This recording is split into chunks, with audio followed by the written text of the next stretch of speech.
Picking it up is Owen Tippett, turbocharge time. Tippett spins, backhander, he scores! Somehow, he just one-upped himself from the other night. Franchise record of 68 points in a game. Chance at 70. Embiid, coast to coast for 70! Final half minute of this third quarter, Eagles try to retake the lead. Hurts, complete, for the tackle is Brown, to the end zone, touchdown, Philadelphia. The 1-2 pitch, hit toward third, Castro has it, spins, fires, a perfect game!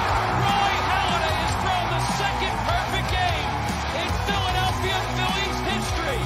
He faces 27 batters, he retires all 27. Going, start things off as the puck is deflected near the Pittsburgh bucket. Crosby is back to the ice with a hard hitter.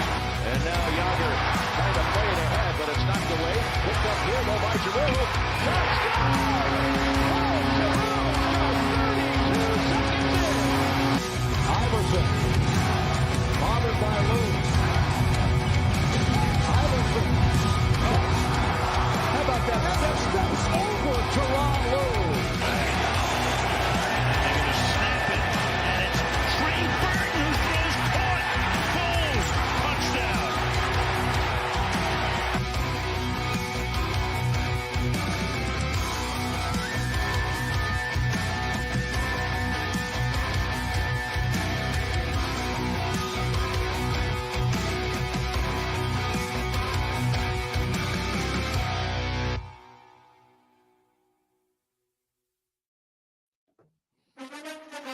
What is going on, everybody? We are live. The 2024 NFL Draft with representatives from all around the NFL are joining us here in the Talking 2 and 5 studios, making their picks, talking about their team, doing whatever they can to improve their team. Join with us, as always, the coach, Coach Joey. Coach, how are we doing tonight? Doing good, Jake. We're not going to talk about what happened to the Sixers last night. We're here to talk about the NFL Draft, baby. One of the funnest times of the year. Let's go. Hell yeah. Hell yeah. So we got a lot of representatives. Unfortunately, did not find anybody from the Bears that wanted to represent their team. I mean, look, they're picking first overall. They got a lot of promise. They got a lot of potential, but they didn't want to hop on and pick for their team. I can understand, but so be it. Coach, why don't you go ahead and just kick us off with the 2024 pick first overall? All right, this one's going to be pretty easy. The whole world knows it's going to be Caleb Williams, quarterback out of USC for the Chicago Bears.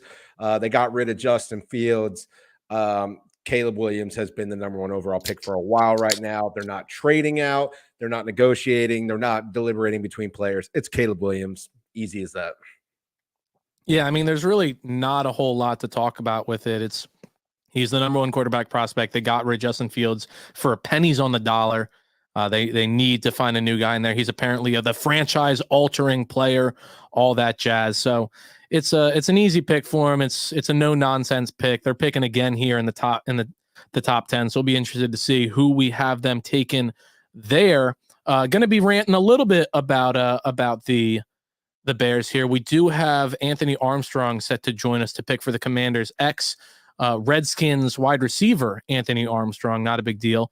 He said he is going to be joining, making the selection for the Redskins. So we're hoping that if we just talk about Caleb Williams and the Bears pick here for a little bit, it will give him time to hop in and make his selection.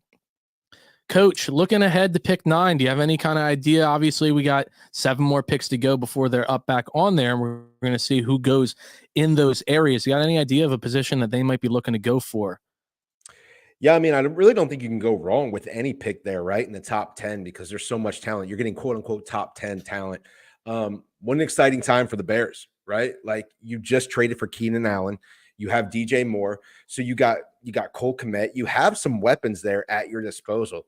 Could they go with the best O-lineman available, solidify that line behind Caleb Williams? Absolutely. Could they go one of the best defensive players on the board, pair him up with Montez Sweat, who they traded for last year? They just locked up Jalen Johnson. So they got both sides of the ball that they're working on right now where they could really add. And I know this is cliche. We're probably going to say it 900 times tonight, best player available, but they have the luxury of entertaining another weapon for Caleb on the offensive side of the ball, or getting one of the best defensive players, because there's going to be an offensive run of players in this top 9, top 10 players. And they're going to get probably the first, second, or third best defensive player in this draft at 9. So I think it all depends on how the board falls. If there's a wide receiver run, they probably go defense. But if there isn't a wide receiver run, they could probably snag wide receiver 3 and be really happy at 9. No, for sure. For sure. So look, I'm going to give Anthony another minute or two here. Obviously, we'd love to get him on. Ex-NFL wide receiver. Had an incredible rookie season. Of course, you have to look up his stats and everything. Incredible rookie season. He's in the Believe Commanders show from the Believe Network. So, you know, they're doing a lot of things there. So hoping that we can get him on here in the coming minutes. Love to have him come on and make his pick for his team. But yeah, Caleb Williams, first overall, obvious, no real question there. Be curious to see where they go at number 9. Look, we can't wait all that too long. We're going to go right on over to the Commanders pick. Coach, you're obviously much more well-versed in everything college football, everything NFL prospects than I am. Who do you have the Commanders taking with the second overall pick in the 2024 NFL Draft? Joining the Philadelphia Eagles in the NFC East is a new quarterback for the Commanders, and he is out of LSU. Jaden Daniels is going number 2 overall to the Washington Commanders. A lot of people will have Drake May rated higher, but Jaden Daniels is a guy that the Commanders fell in love with during this process. You look at the records he set at LSU. He's mobile. He has a big arm. This is a guy that they feel can be their next signal caller for the next decade or so. So, this has nothing to do with the fact that I bet on Jaden Daniels being the number 2 player picked about a month and a half ago. Has nothing to do with that. But everything that I've heard, you see the tea leaves, is that Jaden Daniels is the guy that the Washington Commanders love. He's going to be the number 2 pick right here. Yeah, I mean, it makes a lot of sense. Obviously, we're talking with a number of the guys in the group here before we went on. Drake May's the big name. Drake May's the big prospect, got the incredible arm, has a lot of the intangibles. You hear about all kinds of things. That's like one of the most used terms with quarterback prospects is the intangibles. So obviously everybody in Philadelphia knows about intangibles with Jalen Hurts. Everybody talked about him before he really solidified himself as a quarterback 1 in the NFL. I'm not saying the first overall quarterback in the entire NFL, but as a top tier quarterback, you heard all about intangibles, and that's really what Drake May possesses. Waiting to see, we also had a Patriots representative that said they were going to be hopping in here, waiting to see if they hop in. But again, not going to give too much time there because we do have the Cardinals here in the group. So why don't we just go ahead, Coach, and go right to the Patriots picking at number 3. So the Patriots at number 3 are going to be very interesting, right? You have your pick of the best non-quarterback in the draft, best defensive player, best offensive player that's non-quarterback. But if I ask you right now, who is the starting quarterback for the Patriots? I mean, it's not Tom Brady anymore, guys. It's not Mac Jones. They need a quarterback of the future. New coaching staff, new regime. Bill's no longer there. So they're going with the guy that Jake just talked about, Drake May, quarterback out of North Carolina. This is a guy with intangibles, like Jake said, can make any throw off platform, has a huge arm, makes spectacular throws. He'll miss some routine ones, but you're betting on upside there at number 3. Love it. Love it. Well, why don't we head on over to Arizona? We got Tyler Drake coming in for the Cardinal selection. Tyler, pleasure to have you on the show and in the draft war room. How we doing tonight? Good. Thanks for having me. Appreciate it. Hell yeah. Pleasure to have you on. All right, man. You're on the clock. You got 5 minutes to make your pick. I only need about what are we thinking? Seconds. Marvin Harrison Jr. What are we thinking? It's too easy. Just too easy. It's got to be Marvin. Name of the game is improving the wide receiver room for the Cardinals with that pick. I know a lot of people could say you could trade that pick, maybe get a Malik Neighbors or a Rome Odunze later in the draft, but I think you can't get cute. Obviously, Minnesota Vikings stand out as a team that might want to come up 3 first-round picks. That seems about to be the asking price for Monty Ossenfort. But if you look at this team, they didn't address wide receiver this free agency. They lost Hollywood Brown. They traded away Rondell Moore. It just makes too much sense to get the number 1 guy in the draft. And then from there, try to build up, trade up, do whatever you can to maybe get a legit defender later on in the first round. I like that thought process a lot. And the whole trade and down part I never understood with the Cardinals because, correct me if I'm wrong, you guys have pretty good draft ammunition this year too, right? Yep. 11 first-round picks, yep. like 4 picks in the top 100 maybe, something like that. I believe 6 in the top 90. 6 in the top 90. So trading down really doesn't do much for a team that's already stacked in that top 90, right? Yep. And here's the thing too. You don't want to keep bringing in, like, let's be real. They have 11 picks. They're not going to bring in 11 rookies. There's going to be some moving and shaking going around. There's going to be some packages that are going to come across Monty's desk that he might be throwing across somebody else's desk. So while number 4 in trading has been a big topic, I think they stay there because they need a generational talent for Kyler Murray. We've seen Hollywood Brown obviously was a shorter number 1, but I think if you bring in a guy with that 6'3" type of just build, it can really turn this team around and really even maybe make a shot at maybe doubling the win total this year. And I don't think that's absolutely out of the question, especially if you bring in a guy like this, and then you double down and you get a defender at either edge or corner, I would say. But that's all up in the air. And I would not put it past Monty to make a couple of trades to really move back into the first and really try to hit a home run with a, maybe in the teens area. I love it. Smart pick. No, love it for sure. Tyler, you got anything you need to plug or anything? You got a couple more minutes before we head on over to the next selection. Anybody you want to shout out or anything like that? Yeah, definitely. So ArizonaSports.com, that's where you'll find all of my stuff for the Cardinals. I'll be in Detroit starting tomorrow for the draft, so definitely keep an eye on all of my social feeds, T Drake for Sports on X, Twitter, whatever you want to call it, Facebook, Instagram. We just got a podcast ourselves out called Cardinals Corner, so you can see what our best case, worst case scenarios for the Cardinals are in the first round for this draft. So pretty excited for this one. It's going to be really busy next couple days, but Cardinals should come away with some really prime talent. Love it. No, it's an exciting time. It's one of the best weekends in the offseason, probably the best weekend in the offseason. I put it a little bit higher than opening weekend of free agency. It's just so much excitement. So many different things happen, whether it be the trades, whether it be the draft picks, all that. So really appreciate you hopping on. Obviously made a great choice with wide receiver 1, one of the best wide receiver prospects coming into the NFL in a very long time. So appreciate the time. No problem. Thanks, brother. All righty. All right. We had somebody lined up for the Chargers pick. Obviously, Marvin Harrison would be a guy that would be a good fit for that team. So, Coach, I'm going to send it back to you for the Chargers selection as we have a Giants representative that's going to be joining here in just 1 second.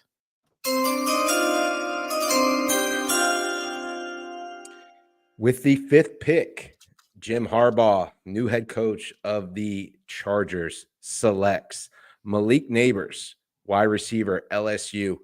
This was a toss-up between Malik Neighbors and Joe Alt. I feel like with Joe Alt, you could solidify the bookends there on the outsides. But let's be honest, right now, you got rid of Mike Williams, you got rid of Keenan Allen, and you paid Justin Herbert. I mean, you need to surround your quarterback with some receiving talent. And if the person that just went before us, Marvin Harrison Jr., wasn't in this draft, Malik Neighbors would be talked about as one of the best wide receiver prospects to come out in a while if Marvin Harrison Jr. wasn't in here. So they need help. They need offensive weaponry. They don't have anything really that screams out to you on paper. I feel for Justin Herbert. So I feel like you got to go Malik Neighbors here, wide receiver out of LSU. Hell yeah. Well, let's head on over to the NFC East rivals, and let's head on over to Antonio. Break and tackle Giants. What is going on, man? We've been following each other for a couple of years now. It's a pleasure to finally have you on.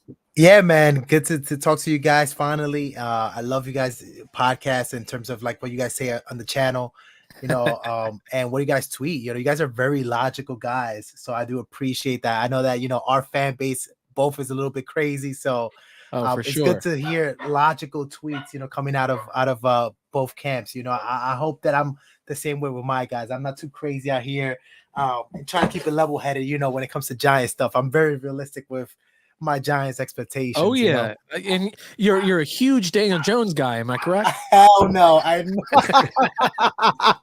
can't wait till that guy is gone, man. And hopefully Thursday is the start of that. Hopefully, man, regardless of what happens with the Giants pick, and I'll go ahead and make that pick shortly. Hopefully, the Giants don't have Daniel Jones stepping on the field for 2024 at all, because it would just be detrimental to us. If he does get hurt, which is more likely not to happen, we do have to pay a huge injury clause to him. So it would just be, I would want like our head coach and Dable and our GM Joe Shane fired if Jones touches the field next season. So with that being said, the New York Giants, I think, and by the way, go ahead and you can play the song or whatever. Yeah. With the 6th pick in the 2024 NFL draft, the New York Giants select Michael Penix Jr., Washington QB. There we go, baby. And this is where I would love the Giants to go. Are they going to pick this pick? Maybe they'll go JJ instead, but I think that if it's JJ and Michael Penix there, that's going to be the decision to make. I think that Michael Penix, I think the world of this guy. He is such a polished passer. I think he's the best quarterback in terms of passing, including I forgot the guy's name from USC, Caleb. Including Caleb, I still believe he's a better passer than Caleb right now. Caleb is just athletic. Caleb has everything, right? Caleb is the guy that there's no ceiling on him. But in terms of just a passer, I think Michael Penix is the guy right now. If we do get him here in New York, I think we have a chance at a wild card coming right off of this season right now. That's how much I think of him. I don't think that we're going to be relevant if we pick JJ. I think JJ needs time to grow. I don't even want JJ to see the field necessarily if we do go there with JJ. But regardless of the fact, I think the pick is going to be quarterback, guys. And that's all you got that's all I got right now for you guys. That is the I love shocker it, man. so far. Shocker so far in the top 10. But I love it. I love it. For sure. Sure. It's wild, man. It's crazy. And the best part of that is that our whole thing with this was don't pick who you think your team's going to pick. Pick who you would take if you were the GM in that spot. And that's exactly what you did. And I respect the hell out of it. Absolutely. I think the Giants are going to go JJ if the board plays out like this, which I love the guy before talking about the I love you picking the Chargers there. Picking Malik. I think that's the best thing that they could do. Go Malik, not off or trade out. I think the Chargers could definitely trade out of 5th. Yeah. But if it goes best wide receiver back to back, there's no way that the Giants can't pass up on the quarterbacks there in that situation, for sure. No, I love it. Well, look, man, you got a little time left on the clock. I know you were talking about you might be starting your podcast back up. You're kind of teasing a little bit. Is there anything you want to plug? Yep. Anything you want to talk about before we hop off? No, man, I just want to say, so, I just pretty much, I'm not podcasting right now. So if you guys just want to follow, logical Giants tweets, BT Giants, we're usually on Spaces almost every morning. And, if Eagles fans are welcome. We usually have Green Hat, who's a very logical Eagles fans come in, and he sometimes pops in. And if anybody wants to go ahead and pop in from the Eagles, you're more than welcome. We're not here to bash just because you're an Eagles fan. So absolutely just follow my tweet and my Twitter handle at BT Giants, and you'll be able to pop in and talk Eagles and Giants, and just real quick, I just want to get, what are you guys expectation is, Super Bowl bust just coming up next season or every year, right? Every yep. Year. It has to be, man. It has to be right now. You guys have a great team. And last year, I just thought it was bad coaching last year for you guys, but if you guys get your coaches together and get it corrected, why now? Why can't you guys go far this year coming up? No, it's got to be. Baby. I mean, look, when we have for the next couple of seasons, we've got Jalen Hurts and all of these big guys on very little cap hit. So you got to really take advantage of that. They're trying to do that with a number of the free agency decisions they've made. We're hearing a couple of rumors about who they are really trying to target in the draft. We'll talk about that, but obviously we're going to make the pick that we would make if we were lucky enough to be the GM in that situation. But you have a young, very talented team. The offense has got to be one of the top 5 offenses in the NFL. And I'm a big fan of Kellen Moore. I think he's going to be able to really utilize our players in the best positions, which we weren't able to do under Brian Johnson last year. So it's got to be Super Bowl or bust. It's got to be at least make a deep run. And it's going to be a really telling thing for Nick Sirianni, because I believe that with Kellen Moore in-house and with Vic Fangio obviously being very outspoken about having no interest in being an NFL head coach, that they're kind of like, hey, this is your replacement. If you don't do the job, we got the next man up in-house. And so they got, Nick Kellen Moore's is a great fire under him. Oh yeah, 100%. Yeah, I think 100%. Nick is a great motivator, but in terms of X's and O's, I don't trust him very well in that position. But I think he brought in 2 guys in both sides of the ball that know X's and O's, Kellen Moore and Vic Fangio. You know, we already know that cover 2 defense. So I think all he has to do is just do what he did 2 years ago, man. Just, rah the team and let the coaches coach, man. But Kellen Moore is a little bit scary because he went to the Chargers. Nothing happened over there. Is it Dak Prescott really just that guy, or that was just a fluke year? Let's be honest. Kellen Moore. I have a lot of trust. Kellen Moore gets a lot out of the quarterbacks. I mean, hell, he made why am I blanking on the backup's name? Cooper Rush? He made Cooper Rush look like a damn all-pro. You were seeing the idiots over. Yeah. We're talking about, level-headed talk with the Giants and with the Eagles and everything. We can all agree that Cowboys Twitter is a toxic, wild place, and they're going nuts over there. They were talking about fucking benching Dak for Cooper Rush when he was out there and everything. Like he can, I remember. He utilizes wide receiver 3 better than almost any offensive coordinator in the NFL. He utilizes pre-snap motion in the top 5 cents, which we were bottom 2, if not the worst in the league in that. He utilizes the run more than people give him credit for. He's a top 10 running offensive coordinator, and people are always like, oh, he abandons the run.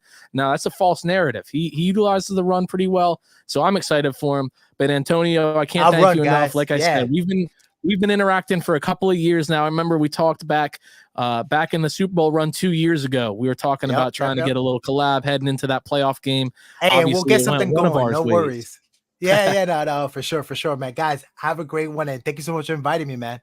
Hell yeah, man. Thank you for hopping on. All righty. So look, he hopped out. Next team up, we have got the Tennessee Titans. They are on the clock. Titans, how are we feeling? How's the draft falling for you? Man, it's fallen perfectly. I think I'm already good to go. This will be the easiest pick. This will be the easiest pick for you, right? Just run it to the podium. Easiest pick for any team. So, for the 7th pick in the 2024 NFL Draft, the Tennessee Titans select Joe Alt from Notre Dame. And there, I mean, you got some comments in here right before the pick. I don't know why they would say don't take. Again, they don't want the draft. I don't get it. He's a franchise. He's a franchise bookend on the offensive line. He is going to be an absolute game changer for him.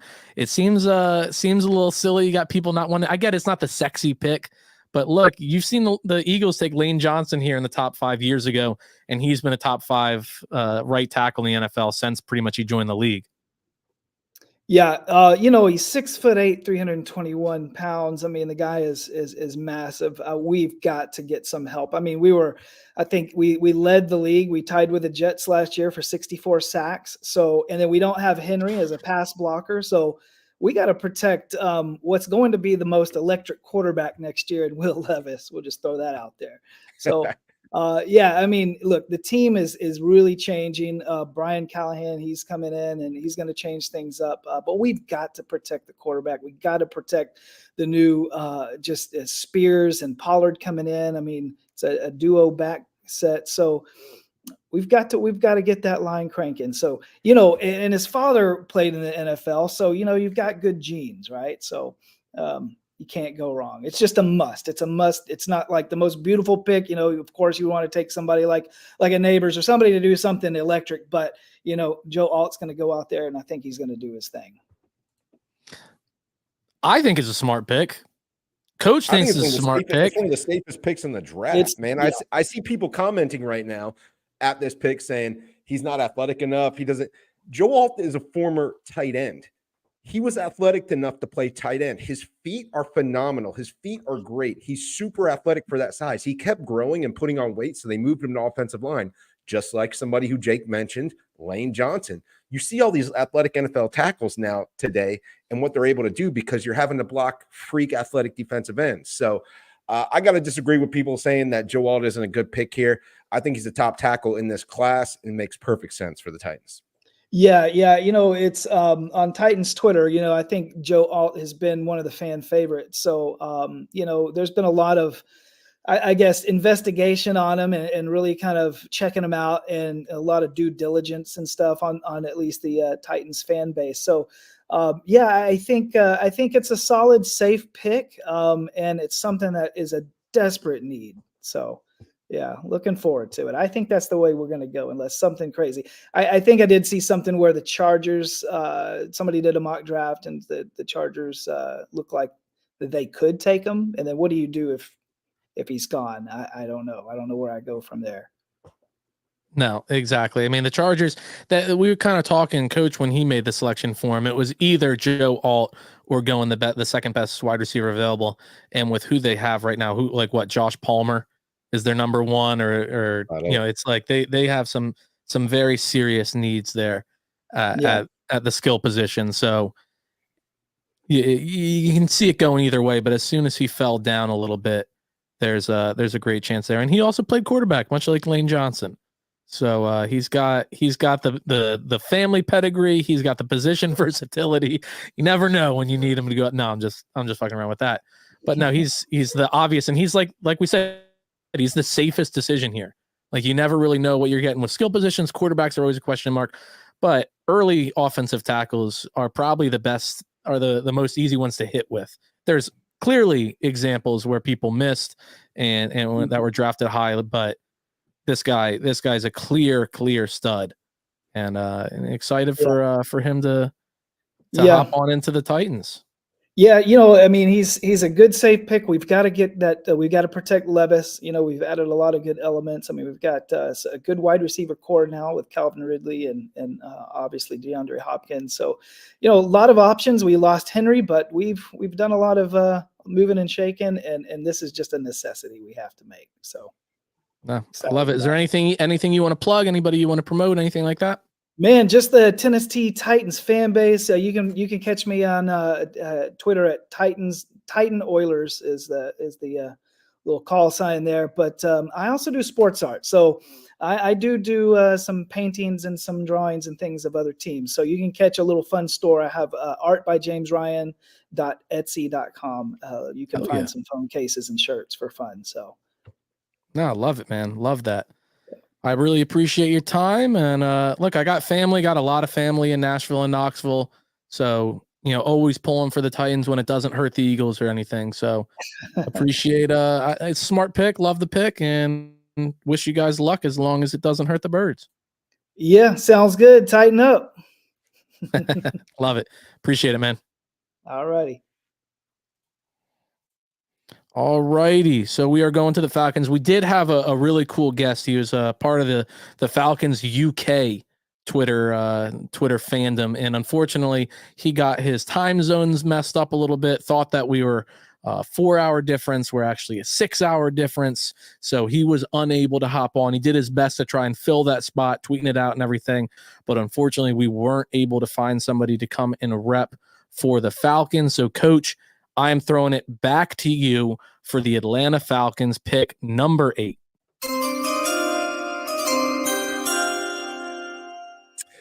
The Atlanta Falcons, this is a tricky one, but I think that they get the first defensive player off the board here. The matter of is who it's going to be. I know a lot of mock drafts have Dallas Turner, but I don't think that the Atlanta Falcons are going to deploy a defense that allows a more slender stand-up edge coming off there. So I'm actually going to go a little bit outside the box here, and I am going to go Jared Verse, defensive end from Florida State, to the Atlanta Falcons. You may need to scroll down just a little bit to find Jared Verse, but This is a guy who transferred to Florida State and just lit the world on fire. You could look at his game against the Gators where he absolutely bull rushes the left tackle into the quarterback multiple times. He's a speed to power guy, hand in the dirt. He is your old school defensive end, will play the run, will set an edge. I think with the new coaching staff in Atlanta and the new regime there, they're looking for a little bit of nasty, and I think Jared Verse brings that off the edge. No, I love it. Look, first edge rusher coming out there. I, you know me, anybody that listens to the show, like I follow college football minimally. Anybody in Philadelphia knows there's really no team here. Who are you going to root for? Like Villanova, Temple?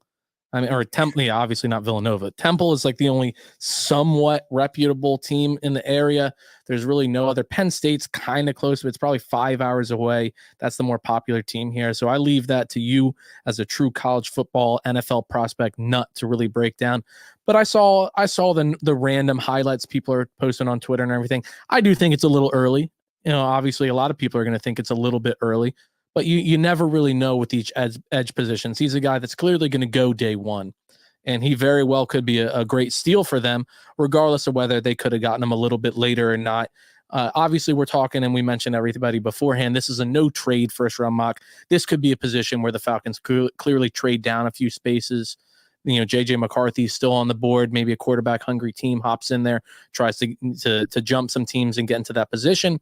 But I don't hate the pick, and we're going to head on over back to Chicago, where, again, unfortunately, we had a last-second dropout for the representative there. So it's going back to Coach. Or, look, why don't we just talk about the draft so far? And if anybody in the comments, anybody that's tuning in, we got 405 people watching live right now. Anybody that's tuning in, you guys make the pick. Comment in who you want the Bears to take with the 9th pick overall. Obviously, if it's something outlandish like a day 3 guy, we're not going to post it.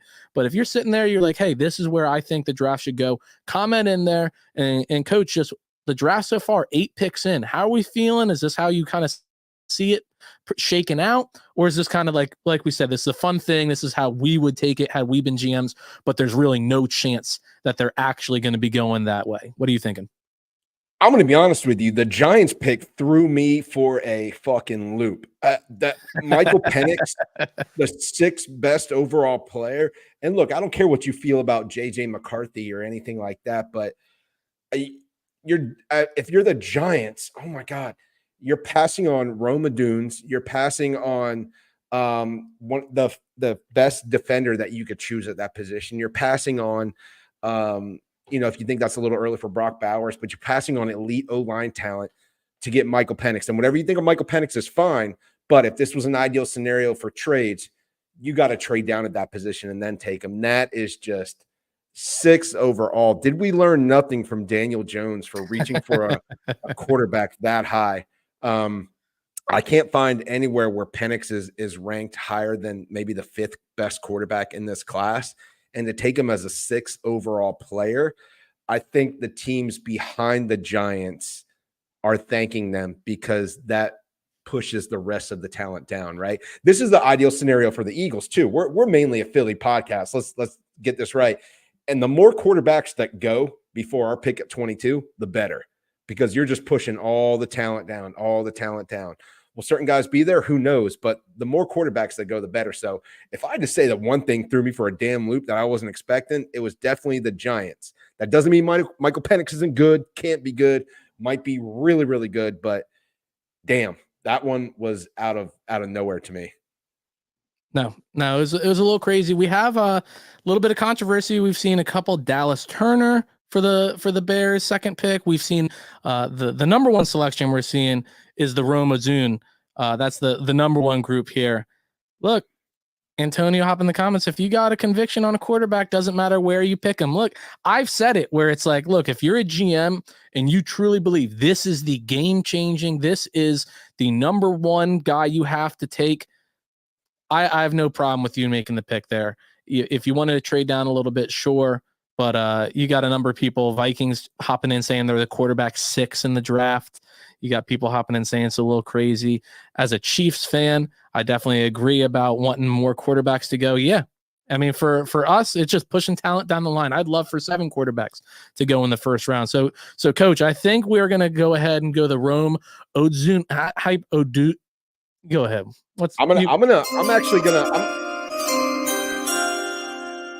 Jake, I'm actually not gonna go Romo Dunes here. I'm actually not gonna go him at all. Well, we're letting the fans pick, so we're just making sure. Is that we're crazy? letting the fans pick? What are the fans picking right now? Are they picking Rome? I told you they're picking. Most of them picked Romo Dune with a few Dallas Turner selections. Wow. So the Bears just traded for Keenan Allen. They have DJ Moore, Cole Kmet, and that crappy offensive line that Justin Fields was behind. We're not going to improve that at all. We're just going to take we're going to take the third receiving option. All right. Who would you take then? Who would you take? I haven't made a pick. You still got 2 minutes. I would take Olu Fashanu. I would take Fashanu out of Penn State. You got Darnell Wright last year as your right tackle of the future. Now you got your left tackle. Why not take a left tackle to solidify and help Caleb Williams? That's what I would do, but I'm not a Bears fan. I'm not the fans picking right here. I know Keenan's only on a 1-year deal. I understand that, but somebody's typing in right now that Fashanu played high school football with Caleb Williams. And all Bears fans talk about, if you ever know Bears fans, is their offensive line. That's why Justin Fields always had to run for his life. That's why he never had time to throw. That's why he was always scrambling. So you mean to tell me you have one of the best left tackle prospects still on the board and you're not going to take him? I don't understand that, especially when you traded with the Eagles last year in the first round and still took your offensive tackle, right tackle, and Darnell Wright. This allows you to have bookend tackles for Caleb Williams, and you still have 2 very good wide receivers. So all right. Heads or tails? I'm gonna flip a coin. Heads or tails? I mean, if I'm saying, pick it. Heads or tails? Pick it. Heads or tails? Heads. Heads. All right. Flip a coin. Look at our comment section. All for Fashanu. It's heads. You won. All right. Fashanu. Do you see what I'm saying, though, Jake? Would you, if you have Keenan Allen and DJ Moore, drafting another wide receiver, he becomes the 3rd or 4th passing option on that offense, whereas Fashanu becomes your day 1 left tackle. That's the way I look at it. I hear you. I'm with it. I think it's a smart pick. Who knows? But we do have a representative for the Jets. We can go back, put coaches' picks off the side. We don't got to flip any coins. We don't do anything of that. We got Liam hopping in, making the Jets selection. Liam, it is a pleasure to have you on. We've been talking the past couple of days. I was hyped when you were one of the first guys that we locked in to represent your team. Would love to hear a little bit more about your podcast. Would love to hear about your thoughts about the team, the upcoming season, Aaron Rodgers, all of that. Liam, the floor is yours. Thank you guys for having me on. First off, just wanted to say that.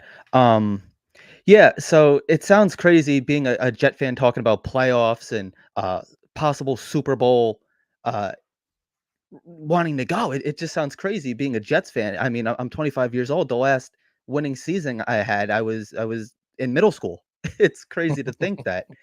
But I mean, no, like this team, it does seem stacked. It really does. I mean, the defense is top notch, one of the best in the NFL. We got Aaron Rodgers, one of the greatest quarterbacks of all time. And in my opinion, the biggest thing is health, which is why I wanted to go offensive line, because I wanted to get Aaron Rodgers some protection. But with that being said, it seems like every Jets fan all over Jets Twitter, they want Brock Bowers. I'm not going that route. I like Tyler Conklin. I really do. Tyler Conklin as our starting tight end. He seems to get better and better each and every year with the New York Jets. Yeah. And then you got to think, he had 621 yards last year with Zach Wilson, Tim Boyle, Trevor Siemian, all these different quarterbacks, all these bum quarterbacks throwing to him. The previous year, we had Joe Flacco, Zach Wilson, Mike White, Chris Streveler, just to name a few, and he had about 500 and change yards. So I'm not going to go Brock Bowers, although I do see the benefit of having a really good tight end. I mean, a lot of people are saying that his floor is Gronkowski. And then look at Zach Ertz for you guys, Goddard. You guys have had some pretty good tight ends over the years. And then if you look in the Super Bowl, we had Travis Kelce, we had George Kittle. So that makes a lot of sense. Although it seems like every year the term generational is just thrown around like one of those words that's just overused these days. Yeah, no kidding. And if you look at the New York Jets wide receivers right now, we have Garrett Wilson, who is a true number 1. He had 1,000 yards with those quarterbacks I just named. And then there is a significant drop-off. There's Allen Lazard, who at times last year couldn't even get on the field. He was a healthy scratch at $11 million a year. We're all hoping that he has a bounce back season with a quarterback that he's familiar with, Aaron Rodgers, that can elevate everybody's game around him. But at the same time, we are one injury from Garrett Wilson or Alan Lazard away from being kind of screwed at the wide receiver position in a quote unquote going all in year that the We Jets say are that doing. all the time. We used to say that all the time with the Eagles back in the day. Bro. Yep. And so, in my opinion, it's got to be Rome Odunze. That's how it's pronounced. Odunze. Adunze. Yep. You just made me a believer in that pick, the way you just described everything. And it's so funny for our normal listeners that listen. Before we traded for AJ Brown, when Devontae Smith was a rookie, we always said, you're one Devontae Smith injury away from having the worst receiving room in the NFL. So I like the way you put that, one Garrett Wilson injury away from this being a horrific receiver room. So I think Rome makes a ton of sense there. Yeah, I do too. I'm probably going to get ripped on Twitter for this because it seems like everybody and their mother's Brock Bowers. And it's like, yes, he's a very good prospect, but he's not generational. Yeah, you remember, And remember the also, is last, the Brock Bowers can't pick- miss tight end prospect? Who was the last can't miss tight end prospect? Kyle Pitts. Yep, Yeah, what's he doing now? exactly. I just think it's funny, though, because I think the Brock Bowers pick usually, and correct me if I'm wrong, is because Rome was already gone. Yes, that's true. That's true. Okay, so now that he's not, Rome becomes the instant favorite, I feel like, in that scenario. Right. So Perfect. yeah, it just and now like the big thing is, can Nathaniel Hackett elevate these players? Because it seems like, and there was players, Breece Hall publicly said, mind you, every other offense looks easier. I remember we were playing the Browns Thursday night, and they're looking across the field, and they're saying their offense is running a lot smoother. What is the problem here? So now we're getting Aaron Rodgers playmakers, and that's all he's ever wanted. When you think back to that Super Bowl run, look at his wide receivers back then, and then look at the defense he had. That defense was stacked. AJ Hall, Clay Matthews. We have the same thing going, possibly even better than that. And that's not like a green goggles Jets fan.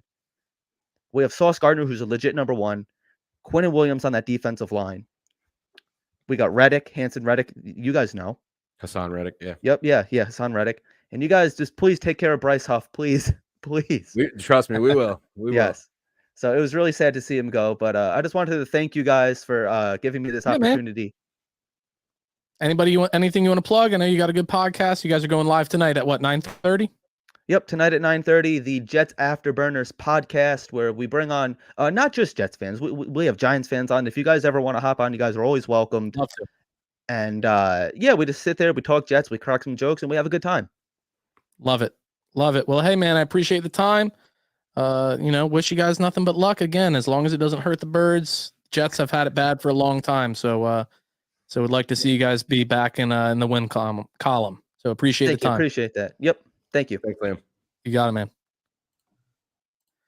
All right, heading right on over to the Vikings. We also have a representative for them. Minnesota, you are on the clock. How you guys doing? Doing very good. well. How about Doing yourself? good. Well, Is this going to be Byron? Is this going to be an easy pick for you? If the way the board throws? they're running, they're sprinting to the podium here. I mean, it's going to be quarterback JJ McCarthy, University of Michigan. I mean, I believe the Vikings are trying to. There it is. It was easy. It was, and I mean, I think they'd be ecstatic if they were able to hold on to their 23rd pick, because we have that. So I'll be joining you guys here in a few, 12 picks from here. But yeah, the rumor is, though, of what I've been following, and I follow this extremely closely around the league, but the Vikings in general. And I think Drake May is their 1A choice. 1B is probably McCarthy, but they'd be ecstatic. If you told them they could get him at 11, I think they'd probably defer to this choice. But I don't believe JJ is going to be here. That Penix thing, there's guys on Vikings Twitter that know me. I'm a Penix hater. I have no idea why everybody's so excited about this guy. I mean, I know he can spin it, but come on, man. I mean, the guy is glass. I mean, he's had 4 major injuries throughout the year. No one's taken him as high. I don't think the league's as high on him as the media is and fans are. He has the worst percentage passing when he's under pressure. The Vikings just got done with a quarterback that can't get out of the pocket. I sure wouldn't. I'd be angry if we drafted Penix at any point. I don't think Penix is going to go early in the first round. He may not go in the first round at all. I do believe Bo Nix goes in the second round also. But J.J. McCarthy, I love his ability. I love the way he has that quiet leadership ability. I think he's a stud athlete. His parents are very good athletes. One played football. One was a track star. He played hockey when he was a lot younger. The thing my knock on JJ was his size. But I'll tell you what, he did what I wish Jaden Daniels would have done between the end of the season and the time he came to the combine or his pro days, add weight. I'm a little concerned that Jaden Daniels isn't going to be able to add any weight. I mean, come on, Jaden. What have you been doing the last couple months, man? Start eating some cheeseburgers or something, because you weighed in at 210. JJ McCarthy went from 203 to 219, and he looked all of it. And he looked impressive in his pro day, and he made all the throws that everybody said he can't make. He throws it, and he's the best quarterback in the draft on third down. So I'd be ecstatic they got JJ. I do love Drake May, though, with that prototypical size, and I do believe they like him a little bit better. But I'm ecstatic. I'm going to get a nice defensive player, hopefully, if the Eagles don't snag all of them. I will say this. If he was gone, I was going to take probably one of your targets. And I'll just say I won't share with that now because I don't want to spill the beans. But I think I know who you guys are going after, and I think he's a baller. We'll just leave it at that. What a way the board. There we go. Well, hey man, we're gonna be talking to you again here shortly. Yeah, thanks for having me on, and I'll say that again at 23. Appreciate it, guys. Hey, loving it. Looking forward to it. Coach, back to you with the Broncos. Where are we looking? God, the Broncos are a mess, man. This is They have Alex Singleton as one of their head guys showing their new uniforms. Alex Singleton. Man, I'm not even kidding with you when I say they need everything, but I think that they go ahead and take a player here that is somewhat in the. Now look, the wild card here could be Bo Nix. If quarterbacks are going on a run like this, the wild card here could be Bo Nix because he's the last of the top quarterbacks remaining, right? If you want to consider him a top quarterback. But I'm going to go somebody that's kind of in the mode of a Von Miller, a stand-up pass rusher, outside, quick twitch guy. I'm going to go Dallas Turner to the Denver Broncos here at number 12. This is a guy some people had pegged in the top 10, first defensive player off the board. Denver Broncos get him here at 12 to solidify that edge for them.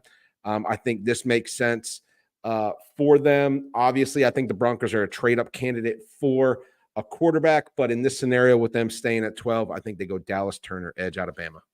Love it. Look, we got a Raiders rep that's going to be making the pick for them. So let's head right on over to Las Vegas, and we got Ed hopping on to make the Raiders selection. Ed, how do you feel like this draft's gone? Honestly, bro, first of all, let me get this out here. I'm a Giants fan, and that Penix pick was wild. I would not do that in a million years. But hey, he chose that joint. I would have went Rome or I would have went JJ, but he went with Penix. But it is what it is. I honestly think it's very real. Like, I think very realistic, honestly. Besides the Penix pick, of course. But I think it's going down smooth. I think it's very accurate and it's awesome, bro. So with the 13th pick, though, boys, with the Raiders, I am gonna go, and honestly, I was looking at this guy, but I'm gonna go with the defensive back because I think they need more help in that room. I'm gonna go with Quinion Mitchell. I think I said his first name right. I'm gonna go with Mitchell out of Toledo. I think he's arguably, if not the best cornerback in the NFL draft. You could argue Cooper DeJean is up there, but I think Quinion Mitchell, he is more aggressive, more faster.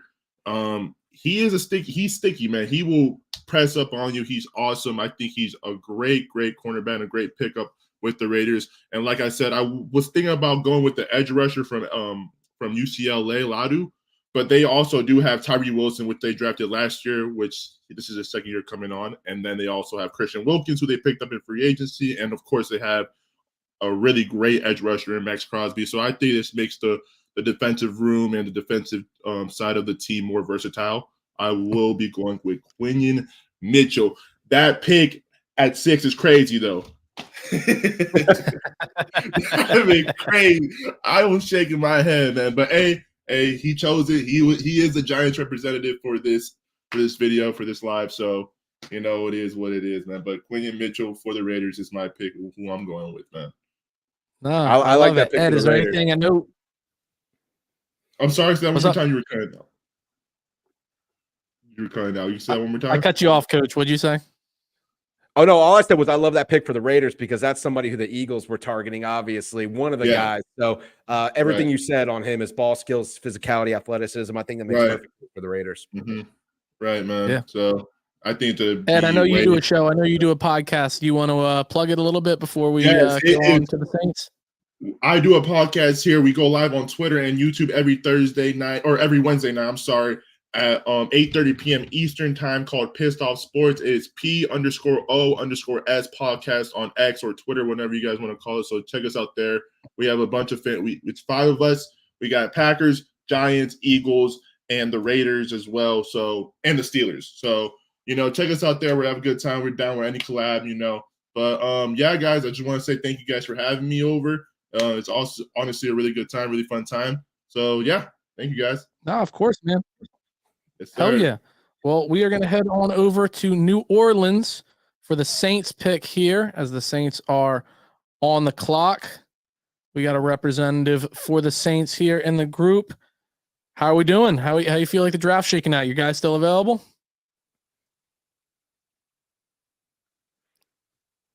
We cannot hear you.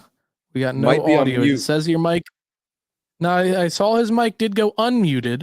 It was muted prior, but I have nothing here. If you go into settings and then you go to audio, you can make sure that you have the correct microphone selected as the input device. Feel free to take your time there. Coach Quinion Mitchell, a guy that a lot of Philadelphia fans really wanted. Oh, did I hear you there? You there? Yep. Hey, how you guys doing? There it is. we got- Beautiful. we Doing got it very working well. out. Thank you. How are you doing yourself? Pretty good. Thank you guys for having me on. Yeah. of Draft course. so far is it's definitely shaking out interesting. I'm kind of Yeah, upset. We're that's one way to put it. seeing some tackles sliding a little. Olu went early. Definitely disappointed about that. I saw some Joe Alt hate in the chat as well, which was interesting.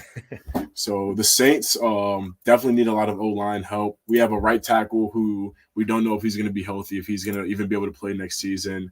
No left tackle. We drafted Trevor Penning 2 seasons ago. Trash. I'm sorry. He's looking like a bust. So I think the pick's definitely got to be offensive line here. You want to cue up the music? I think I know how I'm going to go. Yeah, so with the 14th overall pick, the New Orleans Saints are going to select Troy Fuatanu. That's just the most dynamic offensive line. We're going to be able to play some, if we need right tackle, left tackle, even left guard, I think he'll be able to do everything we could ask for him. So I feel like, bring him to New Orleans, try to build some sort of offensive line to protect Derek Carr and get this thing rolling. I love that No, pick. love it. Love it. That's another. Supposedly, the word out of the combine was that Jeff Stoutland fell in love with Atano. So If Jeff Stoutland loves him, he's a damn good offensive tackle. yeah, and this is a guy that has position versatility. He can slide inside at guard. He's super athletic. If you look at his raw relative athletic score, tested off the charts. So great feet, great hips, arms a little bit short, but that's okay. Like I said, he could slide into guard, but he could still play tackle depending on your scheme. I think it's a great pick for the Saints there at 14. I was definitely considering Fuaga, but I think his pass protection is like a little bit more on the shaky side. He's not as dynamic, and we have so many holes in the offensive line. It's like we can place Troy anywhere, wherever he works, he'll be able to play like to his strength. I think that's the best pick for us. So Take the best O lineman left and figure it out. That's what you did. I like that philosophy. Cool. Appreciate you guys. Thanks, brother. No, appreciate you. Really happy that you hop in. I am just confirming we have a Colts rep. They are not currently in the lobby, so I'm sending them one more invite and going to give them about 30 seconds, and then we will keep it on moving and let Coach take that pick again. But do want to give them one last chance to hop in here. Yeah, no, back-to-back players that, like, obviously, Coach, we've talked about, we do not want the Eagles to take offensive tackle. Lane Johnson has said that he wants to at least finish out his current contract, would be for another 3 seasons. And then obviously we just extended Jordan Mailata. So there's no reason to take a first-round offensive tackle that's not going to be seeing starting time, barring an injury, for at least 3 seasons. But look, a guy that Jeff Stoutland loved, so it's a guy that the Eagles loved. And then Quinion Mitchell, a guy that has been rumored that if he falls down to that probably a little bit later than when he went here, that the Eagles are interested in trading up for him. So a lot of talent that our birds seem to like and respect leaving the board. And look, I'm not against an offensive tackle in the first round for the Eagles. I'm against an only offensive tackle, like Jake just said. A guy like Fataunu, a guy like Fuaga, those guys can slide in and play right guard for you day one. And then when Lane retires or moves on or whatever the case is, or let's say he gets injured, you could kick them back out to right tackle. But I'm against a guy that can only play tackle, who is only a tackle. That makes no sense to me, using up 3 years of your potential 5-year rookie contract being a backup. I feel like it's a waste of it's a mismanaged asset at that point. Fataunu can play inside or outside, so I think it's a good pick for the Saints. Somebody that I would have liked for the Eagles too. Yeah. No, for sure. So like I said, I'm going to give them all of another 30 seconds before we send it there and keep this thing moving. But did want to give Chris the opportunity one more time, because I did send him the invite late. He was a guy that wasn't on the original group. He hopped in saying he would pick for the Colts later in the week. So I did send him the invite a little bit late. So with that, would like to give him a little bit of time to hop in here if possible.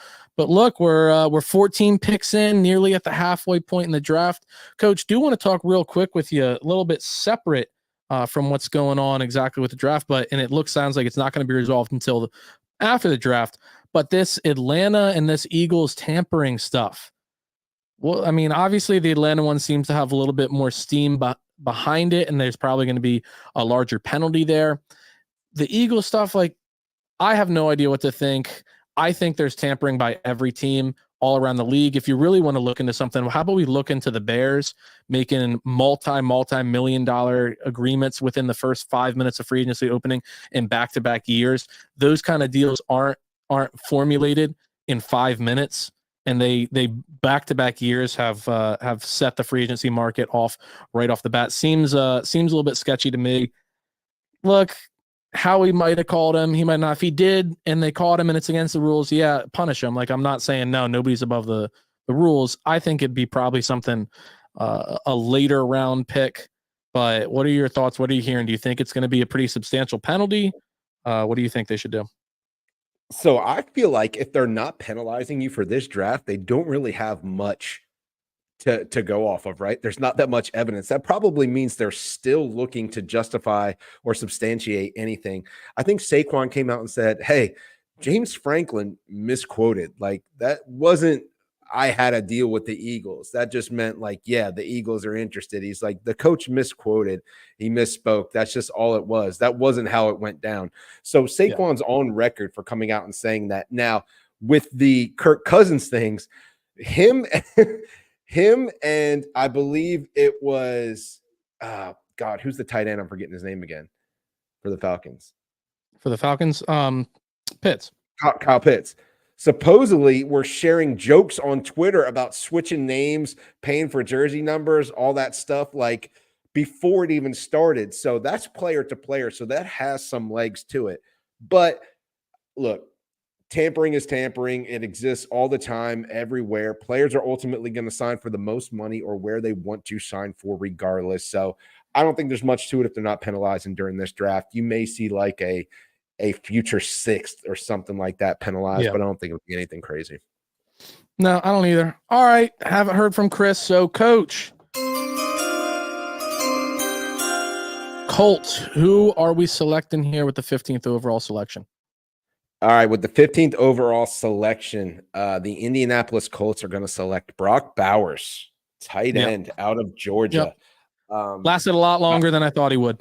Yeah, I feel like this is a perfect spot for him. You see him going here in mocks, pairing up with Michael Pittman and that offense with Jonathan Taylor.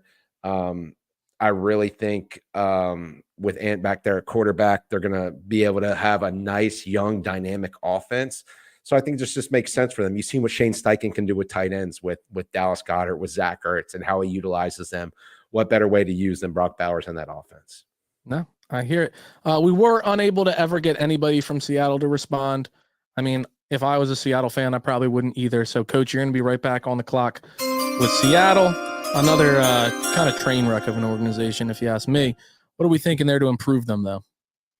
Yeah, so with Seattle, I feel like I'm going to go offensive line help here for them.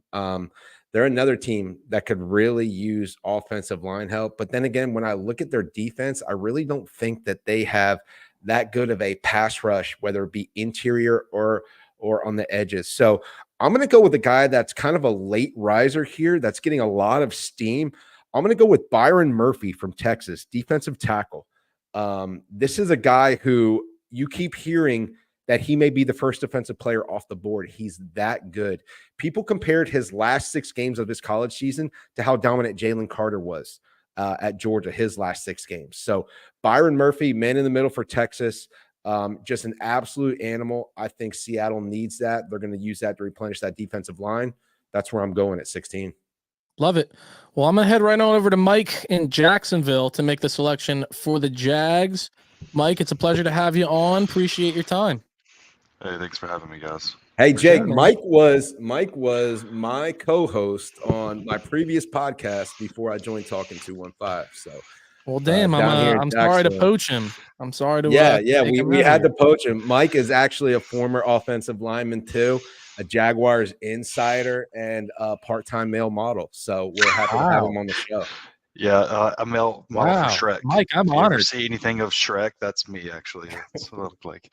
Damn. I'm just a big ogre. Look, man, Shrek's a pretty powerful figure. Yeah, right. All right, so I mean, obviously, as Joey said, like I love Lyman, right? And for me, you can never go wrong with Lyman. Obviously, looking at the way that the Jaguars' offensive line is set up, last year they drafted a left tackle, Anton Harrison, and moved him to right tackle because they overpaid an average Cam Robinson. Going into this season, it's Cam Robinson's last year, as well as Walker Little, who's his backup. And then you've also got Brandon Scherf, who's going to be a free agent as well. In a perfect world, I would love to move Anton back to left tackle and draft Talise Fuaga. However, our secondary is atrocious right now. And I think that with Terry Arnold falling down to us at 17, he absolutely has to be that pick. Sorry, Joey. I knew you You could have were made Arnold Hey, off you could the board. you could have made a trade, Joey. You could have filled up my soda machine and gave me a 3rd-round pick or something. Like in Moneyball. That's true. That's true. I could have texted you before the show too and said, "Don't take Terry and Arnold," but that would make you do it even worse. But no, I get the pick. I totally understand that. Is it Ryan Nielsen, the new defensive coordinator? Yeah. That you guys got there coming over from Atlanta. I think he'd be perfect in that scheme as well. Yeah, and I think Tyson Campbell obviously had a great year in 2022. Last year, he was kind of playing on one knee for most of the year, so you really don't know what's going to happen with him this year when he comes back. Is he going to be healthy? Is he going to be 2022 form or not? And so, we signed Ronald Darby to a 1-year deal, obviously, as just, a veteran guy. So I think you just have to take Terry Arnold if he falls there. Absolutely. Enjoy Ronald Darby. Yeah, he wasn't too great with us, but that the Terry and Arnold pick. And look, I think starting at around 14 is where the Eagles trade up possibilities get. Obviously, for this mock draft purposes, we're not trading because that would be about a 4-hour mock draft we were doing. But no, Sayers, I get the Terry and Arnold pick. If he's on the board right there, it makes total sense. For the Jags, for sure. I'll tell you, if the board fell this way, the way it was, there's no way that Denver should stay at 12. I mean, that would be a perfect spot, I think, for the Eagles to trade up just ahead of the Raiders. And I think even the Colts could use some secondary help too. So I think you're right, Joey. Right up there would have been a sweet spot for you guys. For sure. And the Jags play the Eagles this year in Philadelphia, a game that I think a lot of us will be attending. So maybe we'll get to see Terry on up close and personal, depending on what jersey he's wearing. Yeah, for sure. Well, he won't have any receivers to guard if you guys draft him. So because we don't have anyone. So. Well, Mike, do you want to plug, shout out anything before we let you go here? No, I appreciate you guys letting me come on. I really do. Thank you guys so much, and I appreciate it. Hell yeah, man. Thanks, Mike. Appreciate the time. So we actually have a fun little thing for the Bengals pick here. We have 2 representatives. Going to let them go back and forth, see if they agree on the pick, see if they disagree. If not, we'll go from there. Cody and the unofficial Bengals podcast didn't catch his name. Feel free to shout it out right here. How are we doing, gentlemen? Yo, what's up, Jake? Coach, thanks for having me on. My name is Frank from the unofficial Bengals podcast. Yeah, doing good. Love Thanks it. for having me Love on it. as We got well. another. See, that's how good the Bengals Oh are. You yeah. have two of Yeah. us repping the Bengals. I want to say, guys, you did a great job on this. I thought I was going to like pop in for 5 minutes, say my piece, and get out. I've been watching since the beginning. It's pro. You got a lot of people watching it, and it's been very entertaining. And everyone who's come on has been very intelligent. I like that dude from the Jets, that guy Liam. He really knew his stuff, and I'm glad he didn't grab Bowers. I know later on the Colts grabbed him in this mock draft. And if that was happening in real life, I think the Bengals might be moving up. I know that's not out there on everyone's radar, but in the organization, and yeah, I'm in the organization. No, I'm just kidding. But I think they would move up and try to grab him if he was sitting there at like 15, 16. Now y'all are co-GMs today, so you are the organization. There ain't no in the organization, but I greatly Hey, I like appreciate that. No, I really appreciate that. We're hoping to make this a regular thing. We're talking about doing a multi-day, full 7-round draft next year. We're talking with a number of charities, trying to see if we can get some kind of figure out a way to make it, a charitable thing where people can donate for their pick, something like that. We got a year to hammer out those details. But we're hoping to make this a regular thing. And I really appreciate you guys giving us the time to hop in and say your piece. So look, pick 18, you guys feel free to bounce ideas off of each other. You guys feel free to say which, who you would take, and who knows, maybe you guys both have the same guy. Well, I'm not trying to hijack on my other Bengal comrade here. But if you're thinking that we're picking 18th, and you guys alluded to it earlier, like the Bengals don't need a quarterback. That's obvious.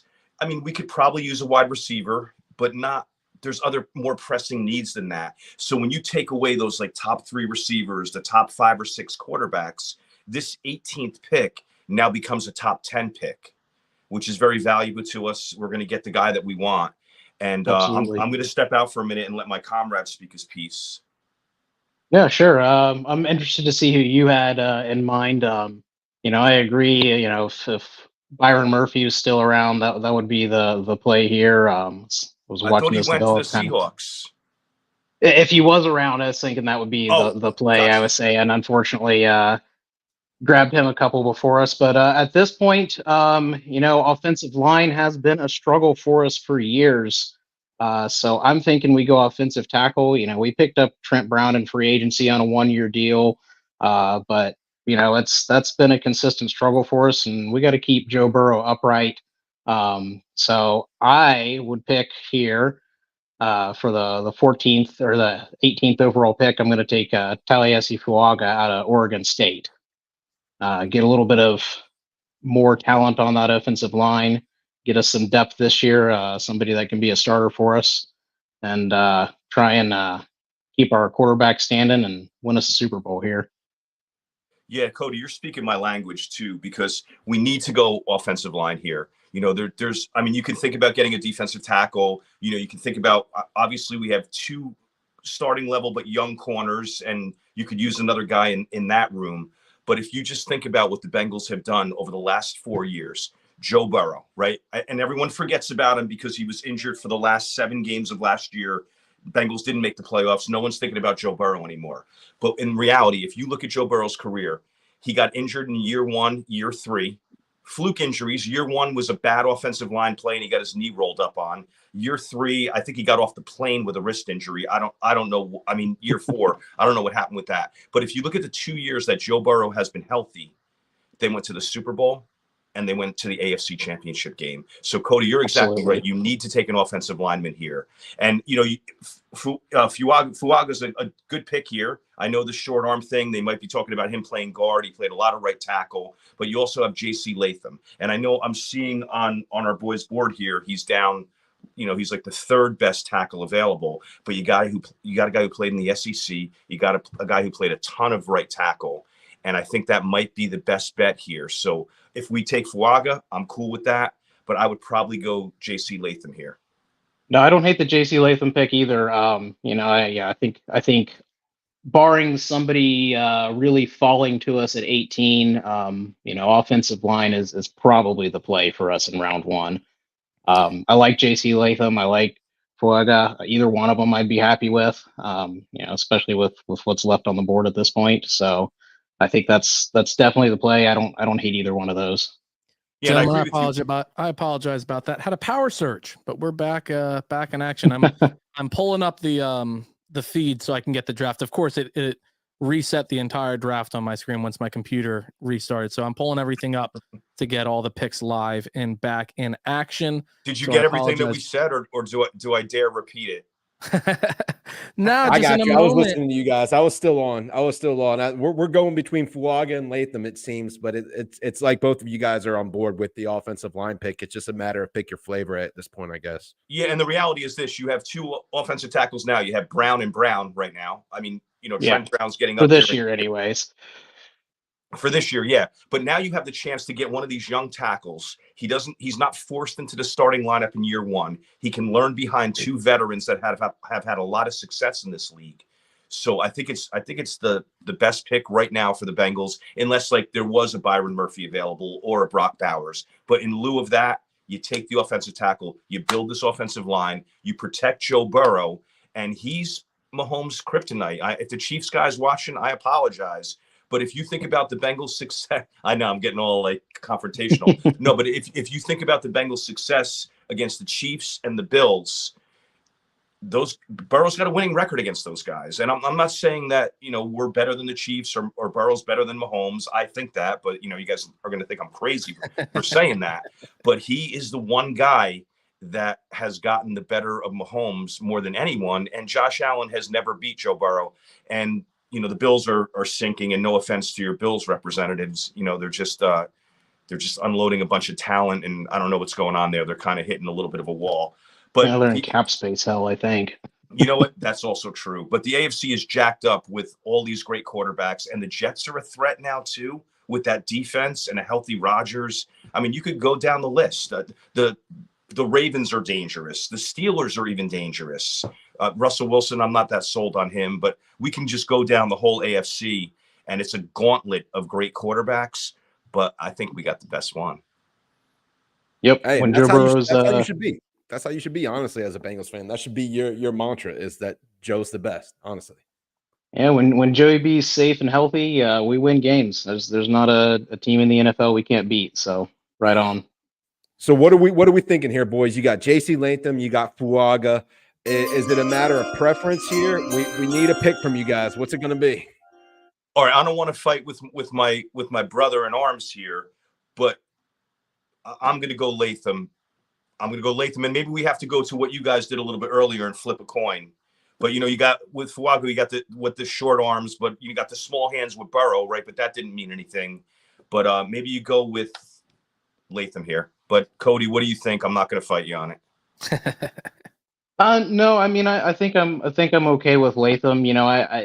For me, it's kind of a coin flip between those two guys. If you feel real confident with Latham, then yeah, I'm not going to fight you on it either. And like I said, I'm just happy bolstering our offensive line with some good talent, and especially somebody that we can slot in there. And they don't necessarily have to be a day one starter. So let's get that guy we can develop. Let's build that line. Let's win some Super Bowls. Yeah, I love the comment here. As a Chiefs guy, I would prefer you all to take a kicker in round one. Not gonna. Yeah, but you know what? We're still on kicker. We got the McPherson Butker battle too.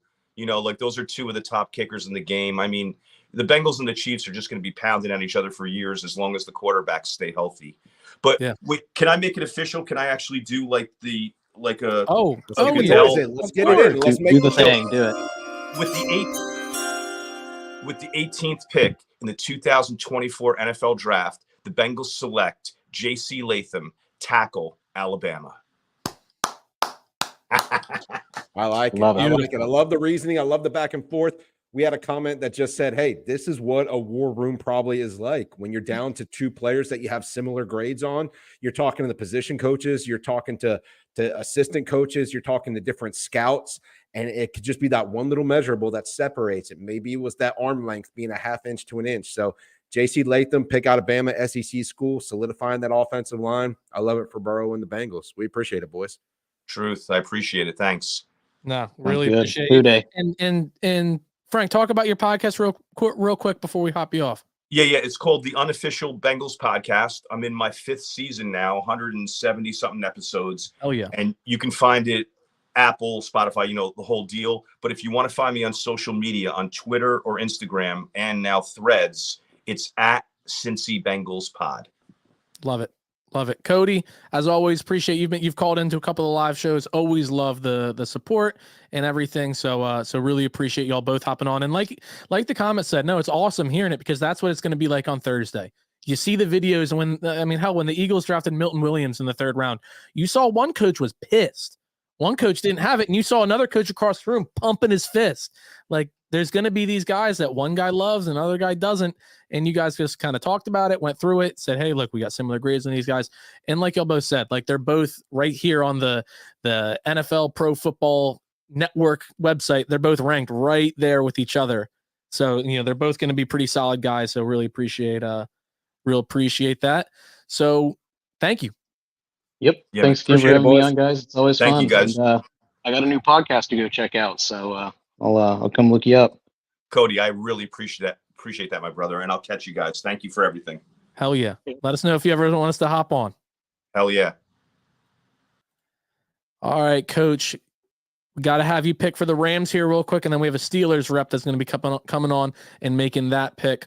But for the LA Rams. For the LA Rams, I feel like they would love Byron Murphy here, but he went to the Seahawks. You look at an Aaron Donald replacement, not saying he's as good, but that would have been a nice player to take there.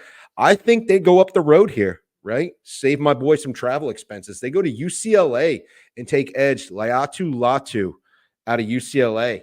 I think he's one of, if not the best pure pass rusher in this draft, but he is going to have some medical concerns with teams. Yeah. He had a neck injury where he almost had to retire from football. Then he transferred to UCLA. They medically cleared him, and he hasn't had one injury in the last 2 years, and he's played at such a high level. So this is a guy for the Rams that's coming off the edge. We know the Rams are pretty set on offense with their receiving core. They can put any running back there. That McVay system, they just signed 2 guards in the offseason to solidify that up front. So I really think they're going to be leaning on the defensive side of the ball here. Guy right up the road who they've seen play all year, Latu, if he checks out medically with their team, I think is a steal here at 19, one of the best pass rushers in the draft. Yeah, no kidding. Another name that a lot of Eagles fans have kind of liked if they wanted to go that edge position. As look, Nolan Smith has still got a ton of question marks. We obviously lost Hassan Reddick to the Jets. So no, we love the pick. It's a good spot. I think they got a ton of value there, and probably one of, if not the best edge rushers in the draft. Coach, I know you need to hop off for just a quick second. We do have a Steelers rep to fill your spot. So I'm going to take you off and head on over across the state to Pittsburgh. We've got Baku coming on. I don't know if I mispronounced anything. You can correct me if I did. Coming on to make the 20th overall selection in this year's NFL draft. Appreciate you hopping on. Would love to hear a little bit if you have a podcast or anything you want to promote right off the bat. Would love to hear a little bit about that. And then obviously we can get to your pick. Yeah, man. I definitely appreciate you guys reaching out. I love this. I love the idea of more rounds that you guys got talking about next year. Definitely hit me back up for that. I currently do not have a podcast. I'm in the talks, in the works to getting that going. So I'll keep you updated on that. Oh yeah. With the 20th pick, I'm more certain that this is going to happen than any prospect on the board. It has just came out today that the asking price for Ayuk is a 2. I believe Khan in the offseason he's been having, just wheeling and dealing. He's going to lay out the best offer and have that 31 turn into our 20th, especially with the way your guys' mock has fell. That definitely makes it a lot more appealing to the 49ers as well. They move up from 31 to 20, and Brian Thomas Jr. is right there on the board. They immediately get that duo back with Debo, resets the rookie contract, and I even think that the Steelers will give them the 20th and the next year's 3rd to make it just that much more sweet. The Steelers have been very aggressive in meeting with and scouting with wide receivers, so I think they're calling, willing, and dealing for any wide receiver. So if that doesn't happen, I do believe they would take Brian Thomas Jr. here. You can't just have a wide receiver going out with George Pickens at 1 and Van Jefferson at 2, especially when you just went out and brought in 2 electrifying quarterback signings, ripping off the Band-Aid with a horrific project that was Kenny Pickett. That's nothing the Steelers have ever done and gave up, and they tend to – I mean, Mason Rudolph was here for God knows how long, and they've just been doing that all offseason. So we've usually never did like a big move up like that for a star player, and I think that the con carries the what is going on factor this draft, and I do believe I will be a Pittsburgh Steeler. I like that Brian Thomas Jr. pick. I feel like if he falls 220, that's literally got to be the pick. Given Russell Wilson, a guy that could just catch some of those YOLO balls too, and is an athletic freak, I think that's a perfect pick for the Steelers there at 20. Yeah, I mean, you have Pickens on that side, and then you'd have him. He led all of college football in touchdowns at the receiver spot. And if you go back and watch when Russ did best, it's the 50-50 balls with Sutton. And I think anyone would argue that Pickens is up there top 3 with you give 50-50 who you're putting money on. George Pickens is coming down with it. So you give Russell Wilson not only George Pickens at 1, but Brian Thomas at 2. It's going to be really fun offense for Pittsburgh. Nah, great pick. I totally agree. Brian Thomas Jr. to the Steelers at 20. Oh, love it. Love it. So, hey, man, really appreciate you hopping on, making that pick. We're obviously state rivals. I mean, you guys got the Pirates are getting off to a hot start, so you got that going for you. Did love to see the Penguins missing out on the playoffs at the very end, but I was just close to saying it's Eagles fans. I can hop on and have civilized conversations, but don't ever invite me onto a hockey podcast. Love it. That's the way it's supposed to be. Exactly. Appreciate you hopping on, man. All right, man. Thanks. You guys have a good night. You do the same. You too. Coach, we obviously had a lot of people commenting and saying how cool it was having a couple of different people repping the same team. So had to go ahead and get 2 Dolphins fans here to enter the war room. Would love to see if they both like the same guy, if they different. And then obviously, much like the NFL draft war room, y'all are just going to have to go back and forth, figure out who it's got to be, who you need in that position. But we got Steve and Brett, both big Dolphin fans, both diehards, coming in to make the 21st selection. How we doing, gentlemen? Good. How are you? Oh, wonderful. How's it going, boys? Thanks for the invite. Of course. Hey, Jake, I will tell you, too, that word on the street is Steve went to the greatest college in the history of America. So the word on the street is that he went to the alma mater. Yeah. There you go. Mortal view is what we call it. That's right. That's right. No, small world. Steve and I actually are from the same town in Jacksonville, Orange Park area, and we also went to the same college. So we know a lot of the same people growing up, everything like that. He's been a diehard Dolphins fan as long as I know him. So wanted to get him on here and see how him and Brett go in this war room here. So see how you guys talk it out here at Pick 21. Yeah. Steve, I think looking at it, I think all Dolphin fans will admit we definitely need to get a offensive lineman, keep building up those trenches.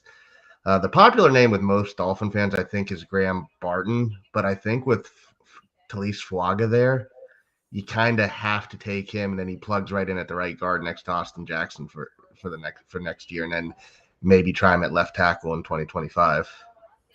I love the tackle from Oregon State. I am a big Barton fan. A lot of people were talking about the Oregon center, Powers Johnson, was that his name? And I think Barton's a lot better. And I saw the other day he had the 17th highest RAS score for a lineman ever or something like that. So I was pretty impressed. He's from Duke. He's a smart guy. I liked his tape. I was actually going to go with a Mike McDaniel favorite. We went out to Texas and we really liked Byron Murphy, and he's gone. But while we were there, we met a young man who is very fast and fits the Dolphins offense. And, if it was me, I would go with Mr. Wide receiver Xavier Worthy. But I do like the trenches picks. It there's a few guys that play offensive line I like there. So I wouldn't be opposed to the Barton or the tackle of the. They thought he would be gone by there, so I wouldn't be mad at that. Yeah. I think if we were to go wide receiver, I think Worthy would be the guy. And gentlemen, I'm going to remind y'all, this isn't what you think they're going to do. This is if you are the GM, what are you doing? Steve's picking the Dolphins. He's like, the Dolphins definitely y'all definitely lack speed on offense, right? Y'all lack a lot of speed on offense. We have none of that. We need one more. Yeah. But yeah, I like Barton and Fuaga as a fit guy. I think Miami's going to pick whoever they think the best player available is, and that may be both of those linemen. Honestly, could be Cooper. I like my boy Coop. We need another white corner in the league. I like Chop too, man, but I don't know that he's going to be elite, man. We need an edge guy, but I'm not believing in Chop. I like Amarius Mims. He hasn't played enough games. I love the corner from Alabama too, but yeah, I like the tackle pick. He's there. Yeah. What do you not like? What do you not like? I've heard a lot of I likes. What do you not There's like? a lot of guys left here that can really help the squad. I mean, you look at our needs, and it's like every position. I really wanted Murphy. I didn't think he would be gone so high, but he is probably the best defensive player on the board. I mean, so. Yeah, I'm going to go with the tackle too, even though I want Worthy. Yeah, I think the drop off from tackle to the next one is a lot bigger than like the wide receiver to who we can get in the second round. So I think Fuaga is just too good to pass up. I agree. All right, so let's make it official. Fuaga, our next starting tackle. Yep. The 21st pick in the 2024 NFL Draft, Miami Dolphins select Taliese Fuaga, offensive tackle, Oregon State. And I'll say this: I love Graham Barton. Like I love Graham Barton, but he's an absolute monster. But I understand the thinking here. Tackles are indispensable, and Ron's getting old. So I like the pick. I didn't think he would be there at 21. So agree. That's a great positional value there at 21. I definitely didn't think he would be there. So yeah. No, it's a solid pick. Brett, would love to give you a little bit of time to promote your podcast, promote everything that you're doing over there in Miami.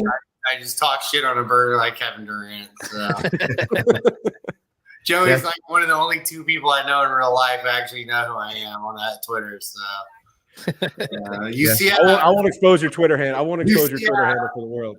So yeah, let's go, boys. Good show, man. Great little product you got going on. I like it. Hell yeah. Appreciate it, Steve. Thanks so much, man. Thanks, guys. Have fun.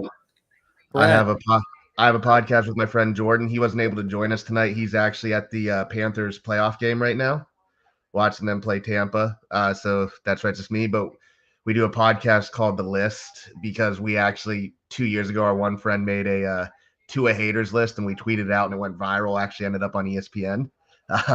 So that's where the podcast name comes from. But we're actually going to be doing kind of an open mic night tomorrow on Twitter. Anybody who's invited, we're going to invite them to do that. We just interviewed Ian Cummings yesterday from PFN and Damon Talbot last week from Draft Diamonds.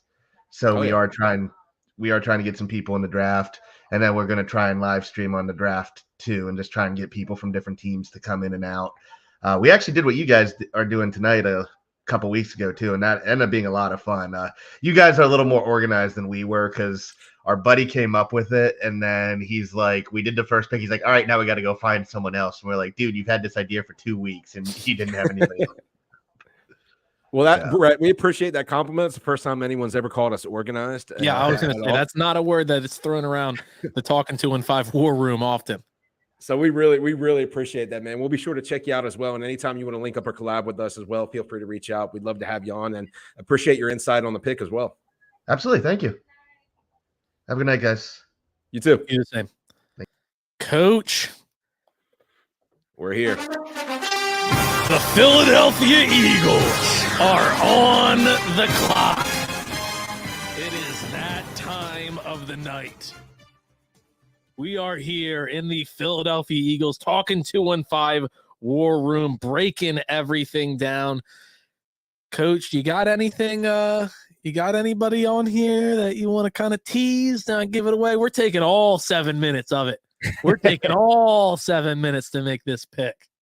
Well, I'll tell you this. If you're looking at the board and you're just looking at positions, I think you got to think about it this way, right?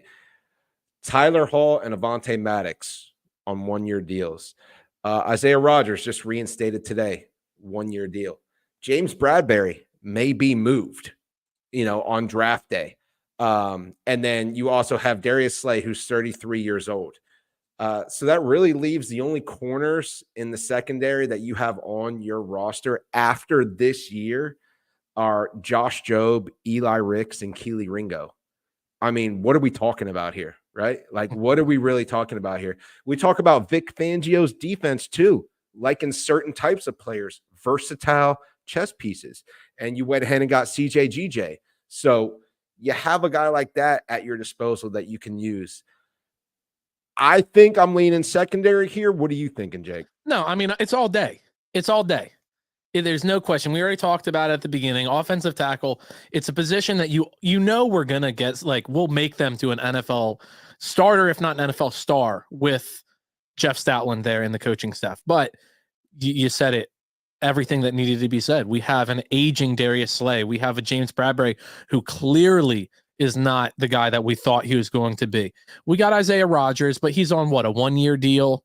So he's on a prove it. We could certainly re-sign him. If he goes off on a tear to start the season, he's obviously going to be a guy that's going to be poised for a mid-season extension. And then you have the safety that I think is locked up with CJ and Reed Blankenship. Well, there were some people in the podcast that was putting some Reed Blankenship disrespect out there on the MTSU Blue Raiders. Gotta respect MTSU. I'm also seeing some Zech McPherson comments coming in, and I appreciate the fact that he's going to be on the roster. Did I forget about him? Absolutely. You want to know why I forgot about him? I mean, because what are we talking about here? Because he's forgettable. It's Zech McPherson. Like if you're clinging to Zech McPherson as somebody, and look, Hunter, Packers GM, I appreciate you. You were just keeping me up to date on my P's and Q's as far as who's still on the contract. He's picking for the Packers, but he's a diehard Birds fan. We can have him. Oh, he's a diehard Birds fan. Okay. Yeah, Hunter. You're I'm muted, not. boss. You're muted. Unmute. Sorry. Thank you for bringing me in here. But I love a corner so much, but we literally have about 10 of them, which I understand is we want a cornerback 1, and we have how many are decent? Cornerback 2s and 3s, which is so true. But it's I do want a cornerback 1. In my opinion, if I was to pick, it'd be Cooper DeJean. It's not because he's a corner. It's because he's versatile. He can go to safety too, which is really what we want. We want someone that can be a nickel, outside corner, and a safety. That's just how I feel, though. And in Vic Fangio's scheme, that's the perfect type of player for it. Mm-hmm. That's literally the perfect type of player. I know you said we have about 10 DBs on the roster, but yeah, I don't. And listen, I'm not saying these are the worst players ever, but if I'm trying to win a Super Bowl, we had somebody on the show a little bit earlier saying, is it Super Bowl or bust for the Eagles? And I said, every year it is. Absolutely. And if I'm trying to win a Super Bowl, I'm not trying to see Eli Ricks in the secondary, Josh Jobe, Zech McPherson. I'm not trying to see these guys on the field at all. I'm just being 100% honest. So like you said, if the nickel goes down, Cooper DeJean can slide in the nickel. If your outside corner goes down, Cooper DeJean can slide outside. Safety goes down, Cooper DeJean can go there. If you want to run big nickel, if you want to blitz, if you need a punt returner, if Covey gets hurt, this dude can do it all. A Swiss Army knife. He's smart. He tested well athletically. Are his hips the best getting in and out of breaks? No, but neither were Kelee Ringo's. Okay. So if you like Kelee Ringo and you're mentioning him in this secondary, you can't not mention Cooper DeJean. So that's where I'm leaning as well, based on how the board has fell. I do like Kool-Aid McKinstry. I wouldn't be mad if we had to take him there. But if those two are my options, I'm going with Cooper. Jake, what do you think? Yeah, I mean, it was either Kool-Aid or Cooper for me. I mean, I really respect Kool-Aid's game. Freshman starter in Alabama, hopped right in. I thought he's done a really, really good job. He's a cornerback, and I do love the position versatility. And the athletic scoring of Cooper is just insane. I mean, the guy has just got everything you really want there. He's listed as a safety, but he can play all across the board. I don't think you can really go wrong with either of them. It seems like everybody's kind of leaning towards that guy. And like, look, let's be honest. People are hype on him because he's white. Like, I'm just calling a spade a spade. Like, let's be honest. Like, that's kind of why they're hype about him. Because that's just a position that you don't see the white boys out there playing the way he's out there. And look, we get him and Reed Blankenship. We got the whitest secondary in the NFL. But the kid can play now. Oh, no, 100%. I don't care if they're white, brown, purple, yellow, pink. I don't care. The guy can ball. The guy is, like he said, he is a dog. He is just absolute. He is a dog. Yes. And I'm like all over Eagles Twitter 24/7, and I see all the Nate Wiggins hype. I'm gonna be totally honest with you. He looks like an Emmanuel Forbes to us, AJ Brown's son. I really don't exactly. The comments already got it in there. Look at that. Exactly. There's just no way he's going to get burnt constantly. He's going to get out muscled. I just think that that's somebody we don't want to have. We want a little bit of a bigger guy, a little more athletic, and just someone that can really do man coverage too, which I don't think he's able to do.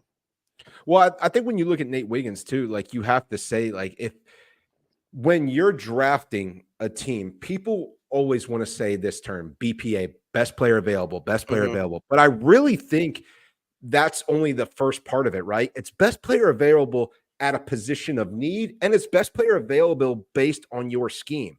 Like, you're not going to draft a lineman that is amazing in a zone blocking scheme and then draft him super high and ask him to run a man blocking scheme or duo. You're not going to do that. You're not going to draft, a blocking tight end and ask him to do the things that you would Kyle Pitts or, a Brock Bowers. It's just stuff like that where it has to make sense scheme-wise.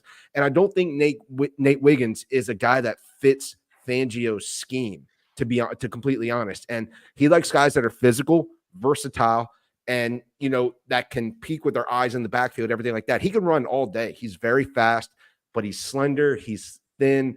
He's not going to be the guy that's making big plays for you, disrupting stuff, especially in the run game or coming down. I just don't think that he'd be a fit in this scheme. Would I trade down? And if he's the last corner left, take him? Sure. But at this spot at 22, based on the board, you have to consider all those things. I think Cooper DeJean is the pick here for us. Coach? I absolutely agree. Sorry about that. No, you're good. Hunter, I'm hopping you out because you're going to be hopping right back on the second. Coach, make it official. With the 22nd pick in the 2024 NFL Draft, the Philadelphia Eagles select Cooper Sharp DeJean, defensive back out of Iowa. Not a safety, not a corner, defensive back out of Iowa. Love it. We just told you why we are taking this guy. Look, you saw Jake and my faces when Quinyon and Terrion went. Those are kind of what we'd really like the Eagles to do, to be honest. Are they going to drop the 22? Never. But in this scenario, if you're staying put at 22, I think this is the best case scenario. And Eagles fans, listen, you see my Twitter handle at Scooter McGilly1. Stop saying draft Mims. Stop saying draft Guyton. Drafting a tackle only who won't play for 3 years potentially makes no sense. Neither one of those guys can slide inside the guard, so stop saying it. Cooper DeJean is the pick. There it is. We're heading back to Minneapolis. We got a guest here joining Byron. Looks to help out with the pick. Byron, it is a pleasure to have you back on to make your second selection as one of 3 teams with 2 picks in the first round, I believe. Yeah, I think it is. Thank you. Yeah, we got the Cardinals, the Vikings, and the Bears. That's correct. Yeah. Love it. So look, we took Cooper DeJean. I don't think it's a player that you guys are really interested in, but he's ours. What are you guys thinking? 23rd overall. Still got a lot of talent. Carson with me. Carson with a K, and he's going to announce the pick. Love it. This is pretty easy for us. I mean, we looked at a couple of the defensive options. We like Jerzon a little bit, but he's a little bit small for what the kind of defense that Flores is trying to play. Chop Robinson's a little raw. We have constantly had problems in the interior part of our offensive line, and our center Bradbury is small, and he gets eaten up by teams like you guys when you pound us every time up front.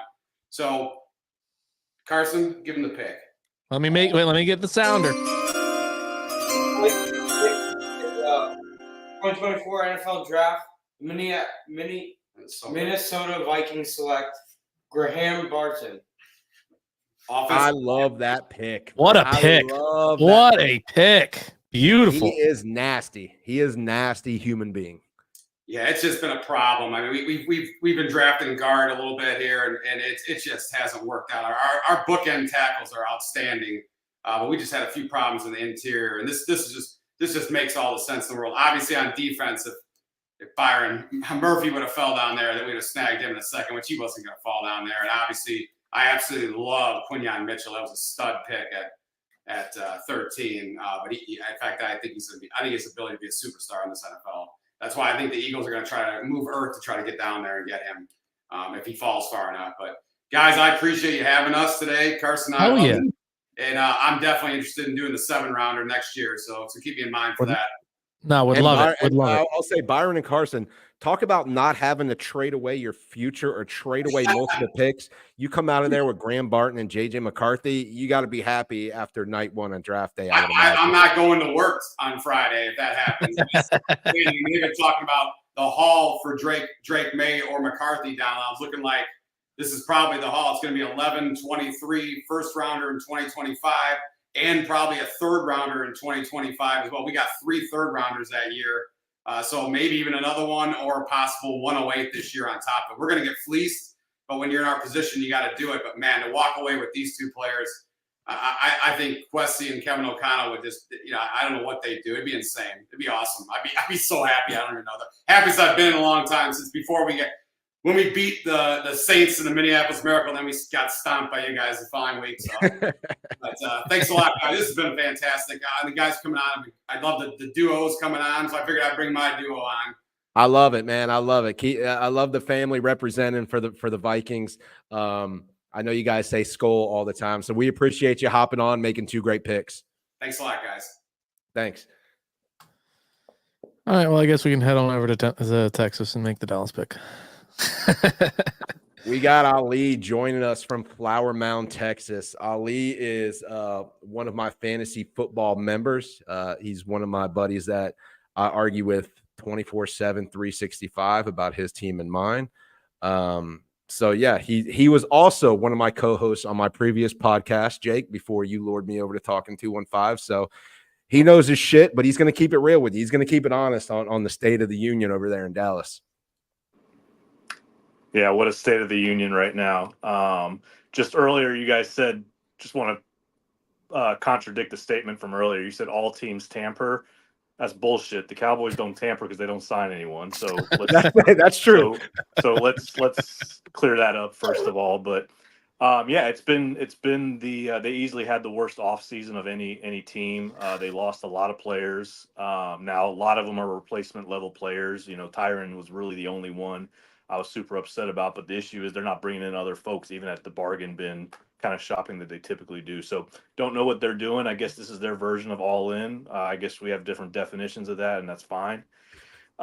With that said, I'm looking at this draft board, and I kind of got a little bit of a wealth of riches here. First of all, biggest thing right here is O-line need and really both interior at the center and at tackle. And so right now you guys are giving me the option of Mims, a Guyton, Jackson Powers. So like I said, I feel like I'm in a really fortunate spot here. For me, my determining factor here was what's the level of talent in round 2 and 3 at the tackle level compared to the interior position. And I feel that tackle in round 1 and that I can get a good interior guy in round 2 or 3, like a Cooper Beebe, who can play center, Christian Haynes, Connecticut, who can play center, Cedric Van Pran, Georgia, center. I think I can get a quality interior or center guy there. And I think the drop-off is too big when you get into round 2 when you're talking to Patrick Paul or something at tackle. So with all that said, for me,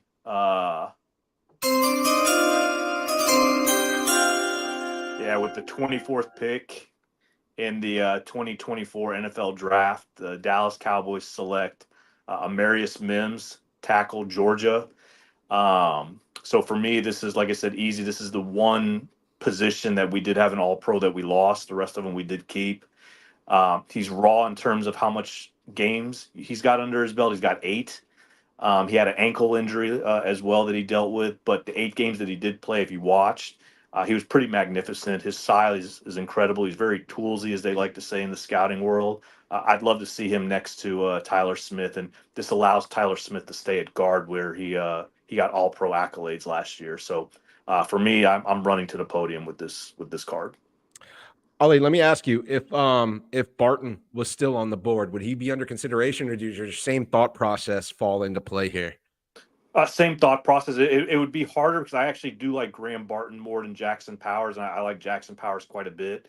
Some of the injury concerns they've talked about recently kind of have bothered me a little bit, but it would have been closer. But I still think the way they've set up this offseason and they haven't filled holes like they should, you're trying BPA, but they're really pushing on the need side as well. And I think tackle, like I said, if you don't go grab a tackle, you've got to move Tyler Smith as well. That's just, now you've got too much movement on the offensive line.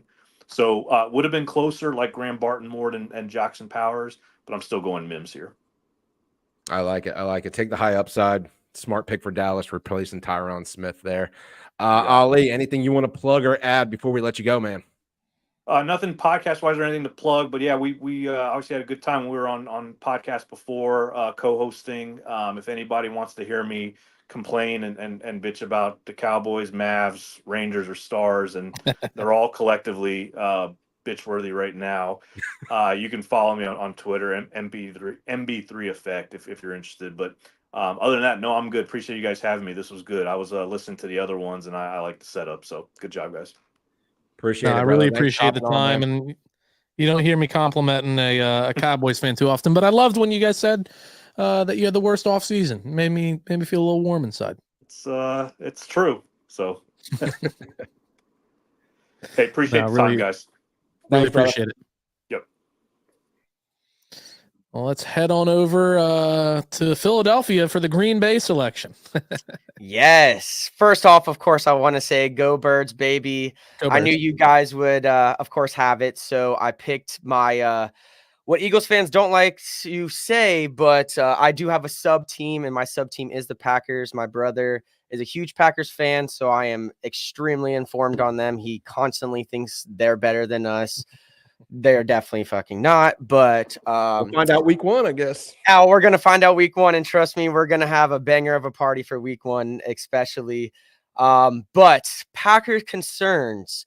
I think absolutely one of the biggest things they do is always pick defense in the first round, and I think they're gonna absolutely do the same exact thing. If you don't mind doing the sound for me. The Packers with the 25th overall pick are going to pick Kool-Aid McKinstry. I think Eric Stokes was their first pick about 3 years ago.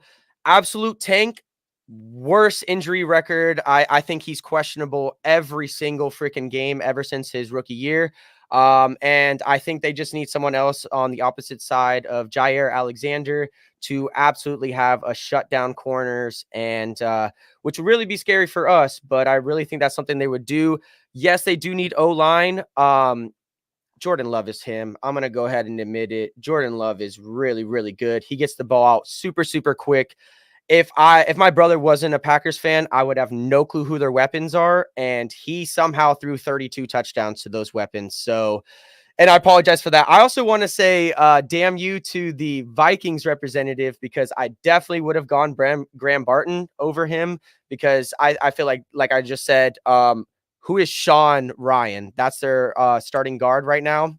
Nobody knows who that is. There's no way that he would be a starter if they didn't have any other replacements, which they absolutely don't.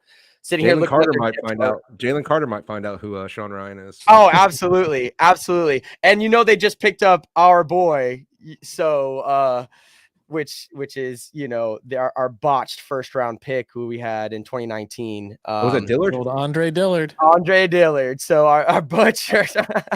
So I was making fun of my brother for that 100%, because I thought that was just hilarious.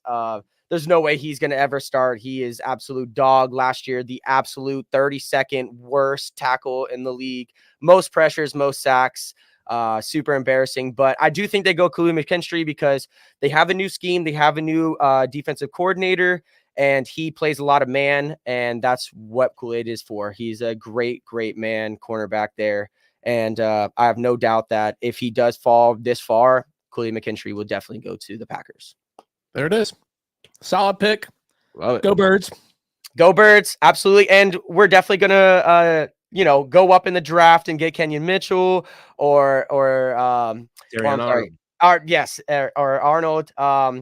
But I'm happy that you guys are on the no tackle wave, because there's absolutely no point in going first round tackle for someone that's going to sit for years. Makes no sense to me. Correct. So I'm happy you guys are on the same wave as I am. Oh, hell yeah. Always. Hell yeah. We've always been on that wave. Yeah. We were on that wave last year when they wanted Peter Skronsky to play tackle. For Oh, us. Lord. No, Come we're not- on. We're not man. doing that. We're not doing We're that. definitely not doing that. But thank you guys again for having me Yeah, man. on twice, which was awesome. I do want to shout out to our podcast every Wednesday, 8:30 Eastern Standard Time. Pissed Off Sports on every single social media you can think of. Pissed Off Sports. We are there. We're going live for the draft, of course. We're actually having a all in person. We usually do it like this, but this year we're going to do all in person. Everyone's coming over to my house. We're having a cookout, so we're going to be live on TikTok all day long, playing beer pong, cornhole. We do a thing called relays, which is super fun, which we want people to interact with. So it's going to be a great time. So I hope you guys join. You local to the area? I'm not. My dad and my grandparents used to be up there. RIP my grandparents, so we don't really go up there anymore. But we all live in Florida now. There you go. Yes. As does Coach. I was But thank going to you guys say again. we'll get you a ticket to a Phil's game to come with us, but we will not get you a plane ticket. So No, that would be super fun. Honestly, I would really appreciate that. But hey, I will message you guys because it is absolutely a dream of mine. I've never been to Lincoln Financial. I need to go, bucket list for me. So I will hit you guys up if I ever buy a ticket. Or I mean, I You will better, buy a you ticket. better, When you I better. do buy a ticket is what I meant. When I do buy a ticket. Sounds Hell good, yeah. Hunter. Thank you, man. Appreciate you guys. Oh yeah. Thank you, sir. Coach, we do not have a Bucks rep. So it is your time to shine yet again. Okay. For the Bucks, I'm really leaning heavily on going defense here for them. Yeah. There's a couple guys that I really like here, but I'm going to go ahead and go Nate Wiggins, corner out of Clemson. We talked about how he kind of has a slender frame. He's a little bit small. I know the Bucks traded one of their defensive backs to Detroit in the offseason. And so their secondary has some issues outside of safety position. I really think that in that division 2, they're going to need a corner that's fast, that's sticky. Look, Nate Wiggins is sticky. He's fast. He's athletic. He is. He just has a slender frame. He's not the biggest fan of tackling, and he's undersized a little bit, but he has the That's what you athleticism. love in a defensive player. Just I mean, but look, slender, afraid of tackling, or isn't a there fan of are- tackling, and There are good defensive backs that can be in that mold. There really are. And when you look at defensive run stop percentages, I think corners make up less than 11% each game of those tackle attempts. So, I mean, you're looking at 1 to 2 tackle attempts per game. So I don't really know how that's going to factor in, but I just think at this point in the draft, at 26, Nate Wiggins, you got to go with the best cover corner left on the board because there's a drop off after him. no, I hear that. I hear that. Well, look, we're going right back to the Cardinals for their second first round selection. We're going right back to Tyler to make that pick. Tyler, is a pleasure to have you back on. Tyler's going to be, he got disconnected. He's going to be joining right back. Looking forward to hearing to see what they're going to be doing. And the Cardinals took Marvin Harrison Jr. at 4 with the first of their 2 picks. So obviously they took the best wide receiver on the board. We know Jonathan Gannon, who we really don't like saying his name on this podcast, but I'm sure Tyler doesn't mind Jonathan Gannon at all as his head coach. But Yeah, I mean, do you have a fire in your gut? I was waiting. I was waiting for you guys to bring him up. Did you take the bus here? we try not to bring him up too much. But I will say, Tyler, we all loved your first pick at 4, and I'm kind of interested to see where you go here at 27 with what's left on the board. Yeah. So obviously, cornerback was one of the spots I was really looking at, but It's going to be Chop Robinson for me. It's going to be Penn State. That's the guy I've had. But yeah, definitely I've had him circled for a while, and you know he really impressed me at the combine. But I'm going to take it a step further. We actually had Paris Johnson on our podcast, Cardinals Corner, pretty recently, and he threw out Marvin Harrison. Obviously, played with him. Said he wanted to be a Cardinal after Paris got drafted, so that was pretty cool to hear. But then he also mentioned Chop Robinson as somebody that he went up against and actually just really thought his game could translate to the next level and caught his eye really quickly. Actually, during tape for the game Ohio State and Penn State, like they were doing a bunch of work in the film room, and Paris picked him out of everybody and said, "This guy's more athletic than all these other dudes ahead of him," and ended up helping him out because he actually got a lot of run, and he had nothing but good things to say about this guy. Just a 100% grinder, it sounds like, and somebody that you guys know, Jonathan Gannon loves these guys who are just football junkies, and I think he fits that mold to a T. Yeah, I really love that pick. And, you know, it's funny that you took Chop Robinson for a number of reasons. One, he reminds me of a former Cardinal and a former Eagle in Hassan Reddick to me. Just a toolsy, super athletic, stand-up athletic guy. I don't want to call him positionless, but put him on the edge and figure it out type guy, right? Exactly. Look at his Ross. Yeah, that's nuts. That's another thing that you could work with. If your relative athletic score is damn near a 10, give me that guy. Let me say, go hunt the quarterback, and I'll figure out where I put him in my defensive alignment. So I think when you take that and you factor in that Gannon, the Cardinals, and the Eagles have all had experience with a player like that, I think it really makes sense.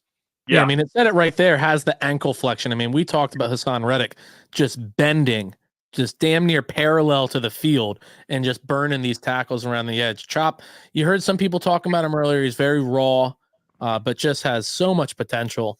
And I think him falling down to 27, you have to hop on him. Yep. Yeah, definitely. I couldn't believe he was still there when I was kind of coming back in and out with you guys, and I was looking at the names. I'm like, no way, Chop's still sitting there. And then I was like, I'm either getting Nate Wiggins or Chop. So either one's going to be good for the Cardinals because they need both of those positions. Desperately need an upgrade there. So coming away with Chop after getting Marvin, I mean, Cardinals have some work to do, but man, they really would set themselves up really well if this is how the draft played out for them. Hell yeah. Well, Tyler, we got about 950 people in here. Why don't you tell them again where they can find you? Yeah, definitely. Yeah. Follow me on all the social medias at TDrake4Sports. That's the number 4. You can find me on Cardinals Corner. That's our podcast on Arizona Sports. Myself and Lauren Colville. You know, we're getting them even more so now. Going to do every week probably. We're going to have one in a couple days right after the draft, right after first round. So definitely keep your eye out for that. Follow everything on ArizonaSports.com.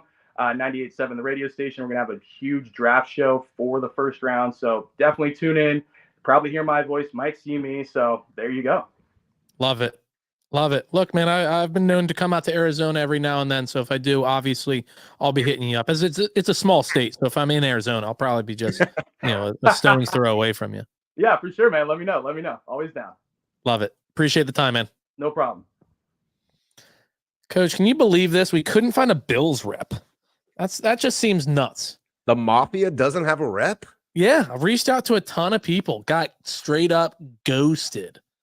I mean, it's like Anthony Armstrong, ex-NFLer, dropping the ball on coming on to the show, saying he'd be coming on here, but drop the ball in the NFL, drop the ball in the draft. What are you going to do? Well, I'll tell you what, Jake, it's almost too easy of a pick for the Bills, so we don't really need a representative. I think we can do this ourselves. No, of course. When you look, I mean, I don't think anybody doesn't know this already, but the Bills lost Stephon Diggs and Gabe Davis this offseason. We talked about Justin Herbert having no weapons and being a high-paid quarterback.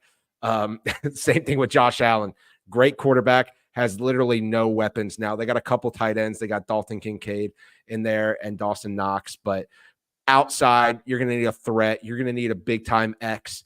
I know everyone loves Xavier Worthy because of his 4.2 40 speed, but I'm going with A.D. Mitchell here, his teammate at Texas. Yeah, I mean, this was like Buffalo Bills. We talked about how you're obviously the prospect freak, the college football savant. Like this was a pick I almost made. I was like, this is obvious. Like yeah, Aiden Mitchell, he might go higher than this too, man. He really might be. He's that talented. Also, Anthony, no disrespect. I was just fucking around. Like, we understand you're a busy man. Of course. We love Anthony. I would love to have him on another time if he's 100%. No, I was just messing around with him. He had an incredible rookie season. Yeah. And which one, AD Mitchell might want to try and replicate. You need a guy that's big. You need a guy that's fast. You need a guy that's athletic for Josh Allen. That's going to be able to make plays off script when he's scrambling. I think this is a no-brainer pick for the Bills here. Obviously, everybody falls in love with Xavier Worthy. He's not a bad player at all. I just think AD Mitchell has a higher ceiling outside of just that speed factor. No, 100%. And then, Coach, you'll understand this. We had a Lions rep just messaging me about 5 minutes ago. Had to deal with a little meltdown from the kid. So we all understand.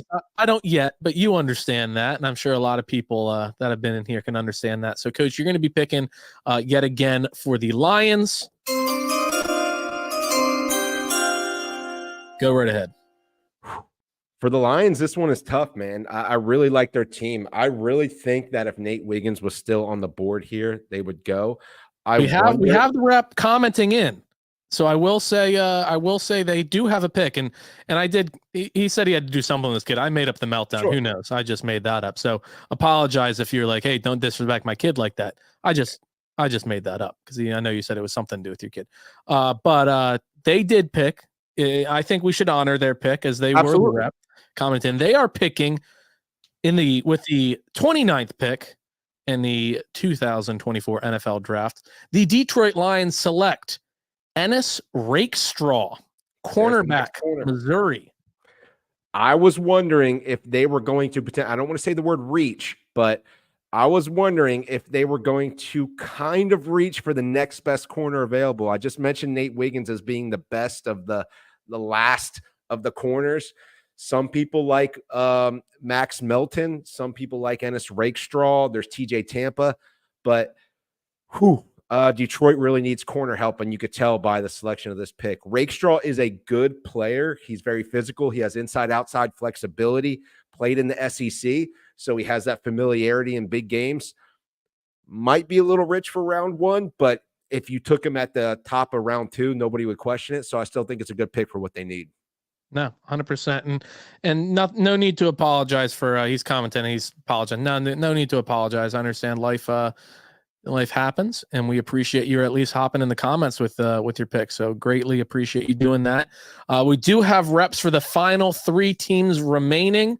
Let's head on over to a team very close down the road, down to Baltimore for the Ravens selection. How we doing tonight? I'm doing good, man. I've been enjoying this draft. I was thinking about wearing a suit, trying to show up. Where's the showmanship, huh? Where's the showmanship? You know what I mean? I'm not going to wear this hat and the sunglasses for the whole pick, but it's been fun watching you guys. Shout out to the Giants guy. That was. I love his explanation, and then he did something that would definitely get the GM and the head coach fired. But shout out to him. Stand where you stand. So this has been really fun. I think the Bengals fan said it earlier. I thought maybe I'd just wait till my pick and hop in, but I've been watching the whole time. It's been really fun watch. No, I appreciate. I love it. I appreciate the shout out. Thanks. So sticking here, and you have Guyton there on the board. Obviously, the Ravens need a tackle. I like Guyton's ability to mirror and pass protection. I think he does need a little bit of refinement. I think he gets a little height, a little high in his sets. You have Worthy. You think about somebody that can really spread out the box. You signed Derrick Henry. You want to maximize that signing, empty out the box, play more 11 personnel, and be able to run the football downfield. You have Keon Coleman, another interesting name. Kingsley Suamataia from BYU. Maybe not the most refined pass protector right away, but I think he could step in day one at right tackle. I think in the scenario where the Ravens could move out, I think they probably would trade back here a couple of spots because they have about 3 or 4 names here that I could see them justifying. They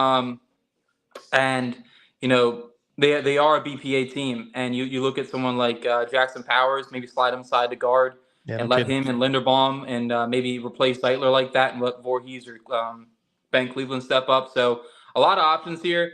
Guyton's probably the easy pick. I just feel like he's so similar to Morgan Moses, who we just let go of. So I'm going to go a little down the board, and I'm going to go with Xavier Legette out of South Carolina here. The 4.39 speed, you talk about 6'1", 220. You're not supposed to be able to move like that at that heightened speed. And he's my 34th player on the board. If I stuck to my board, it would have been Sumatai here. But I just think pass offense wins championships. And the Ravens continue going these playoff games, and they're throwing the football 35, 40 times. You saw it with the Titans game. You saw it with the Chiefs game. If we're going to keep doing that, offensive line is a big part of it. And sure, I think I trust the draft enough to get someone later down the line. But speaking strictly here at 30, I just don't know if you're going to get a receiver like Leggett with his upside at 62. I just find it really tough. So that's kind of my logical reasoning behind it. And Leggett reminds me of a former Raven, a more athletic Anquan Bolden. I would say they're built very similar. They're rocked up athletes. Obviously Leggett faster, a more explosive. So this does feel a lot like a Ravens pick. So I really like that. Yeah, and get a wide receiver named Xavier, and it ain't Xavier Worthy. I love it. There's an over/under. Which Xavier would be over/under would be the first Xavier selected. So that's pretty cool. I like that. Yeah, it's a tough decision here because obviously the draft, anything can happen. I was really hoping that AD Mitchell with the diabetes and the off the field concerns maybe just falls just 2 more picks later. But at the end of the day, I think a lot of the NFL teams are going to come to realize that stuff really doesn't matter. It's really how you produce on the field. The 5th AD Mitchell being the 5th most athletic wide receiver of all time. He can run good routes. I think he goes higher than 28. But yeah, man, I appreciate you guys having me on. Yeah, man. Anything you want to plug? Anything you want to shout out? Yeah, so I run the Ravens Way podcast on X. We're live about every Thursday. We're going to be live on day 1 and day 2 of the draft, covering the Ravens. Just a little sneak peek. If they take a defensive player, I'm probably going to break something. So that just hover around, just look around for it. Once the Ravens pick comes up. Outside of that, I'm Yuri_Ravens on Twitter. And yeah, I appreciate you guys having me. This was a lot of fun. A lot of suspense waiting for my pick. And once again, shout out to the Giants guy. Shout out to him. I had to get a shout out to him. Hell yeah. Really appreciate the time, man. Absolutely. Good night. Well, we already saw some comments about who he's going to take, but without further ado, we're heading over to the West Coast. Yes. To a team that we are so upset that they are picking this late in the draft because, look, man, we talked a little bit before the show. I hate your team. I understand. I do as well. What's funny is, and since we're talking about hate, I hate going to your stadium. Your fans are like this. They're just rude. Like they're just the rudest freaking fans I've ever met. But you guys are cool. So like it's weird because I get this weird dichotomy mixture of fandom when it comes to the Philadelphia Eagles. But you know what? You guys love your team, and I can rock with you, man. Yeah, I'm down. For like 95% of the NFL, like I got a good buddy who's a Bills fan. Yeah. And he was like, hey, I'm going to my first NFL game this year. It's going to be Bills at the Link. And I was like, look, man, this is what's going to happen. You're going to be in the tailgate. You're going to be walking the stadium. People are going to be flipping you off. Hey, fuck you. Like all this, like, but then they're going to be like, hey, come on over here, have a beer. I didn't get that. About 95% teams. I didn't get that. I didn't get that. The Cowboys, the Commanders. And that's not one of those teams. Not one of those teams. And, not one of those teams. Just walking into your stadium, it's just like, this is gonna be an experience. I feel like I'm walking that long mile, the green mile, like I'm on my way to death.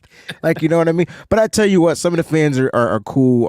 I remember when we lost in the NFC Championship last year, and they were just like, don't even sweat it. Don't worry about it. It's gonna be all right. Blah blah blah. But then there were some fans who was like, "Get the fuck out of here!" Like spitting and I'm like, "Damn, it's just a game." Like, damn.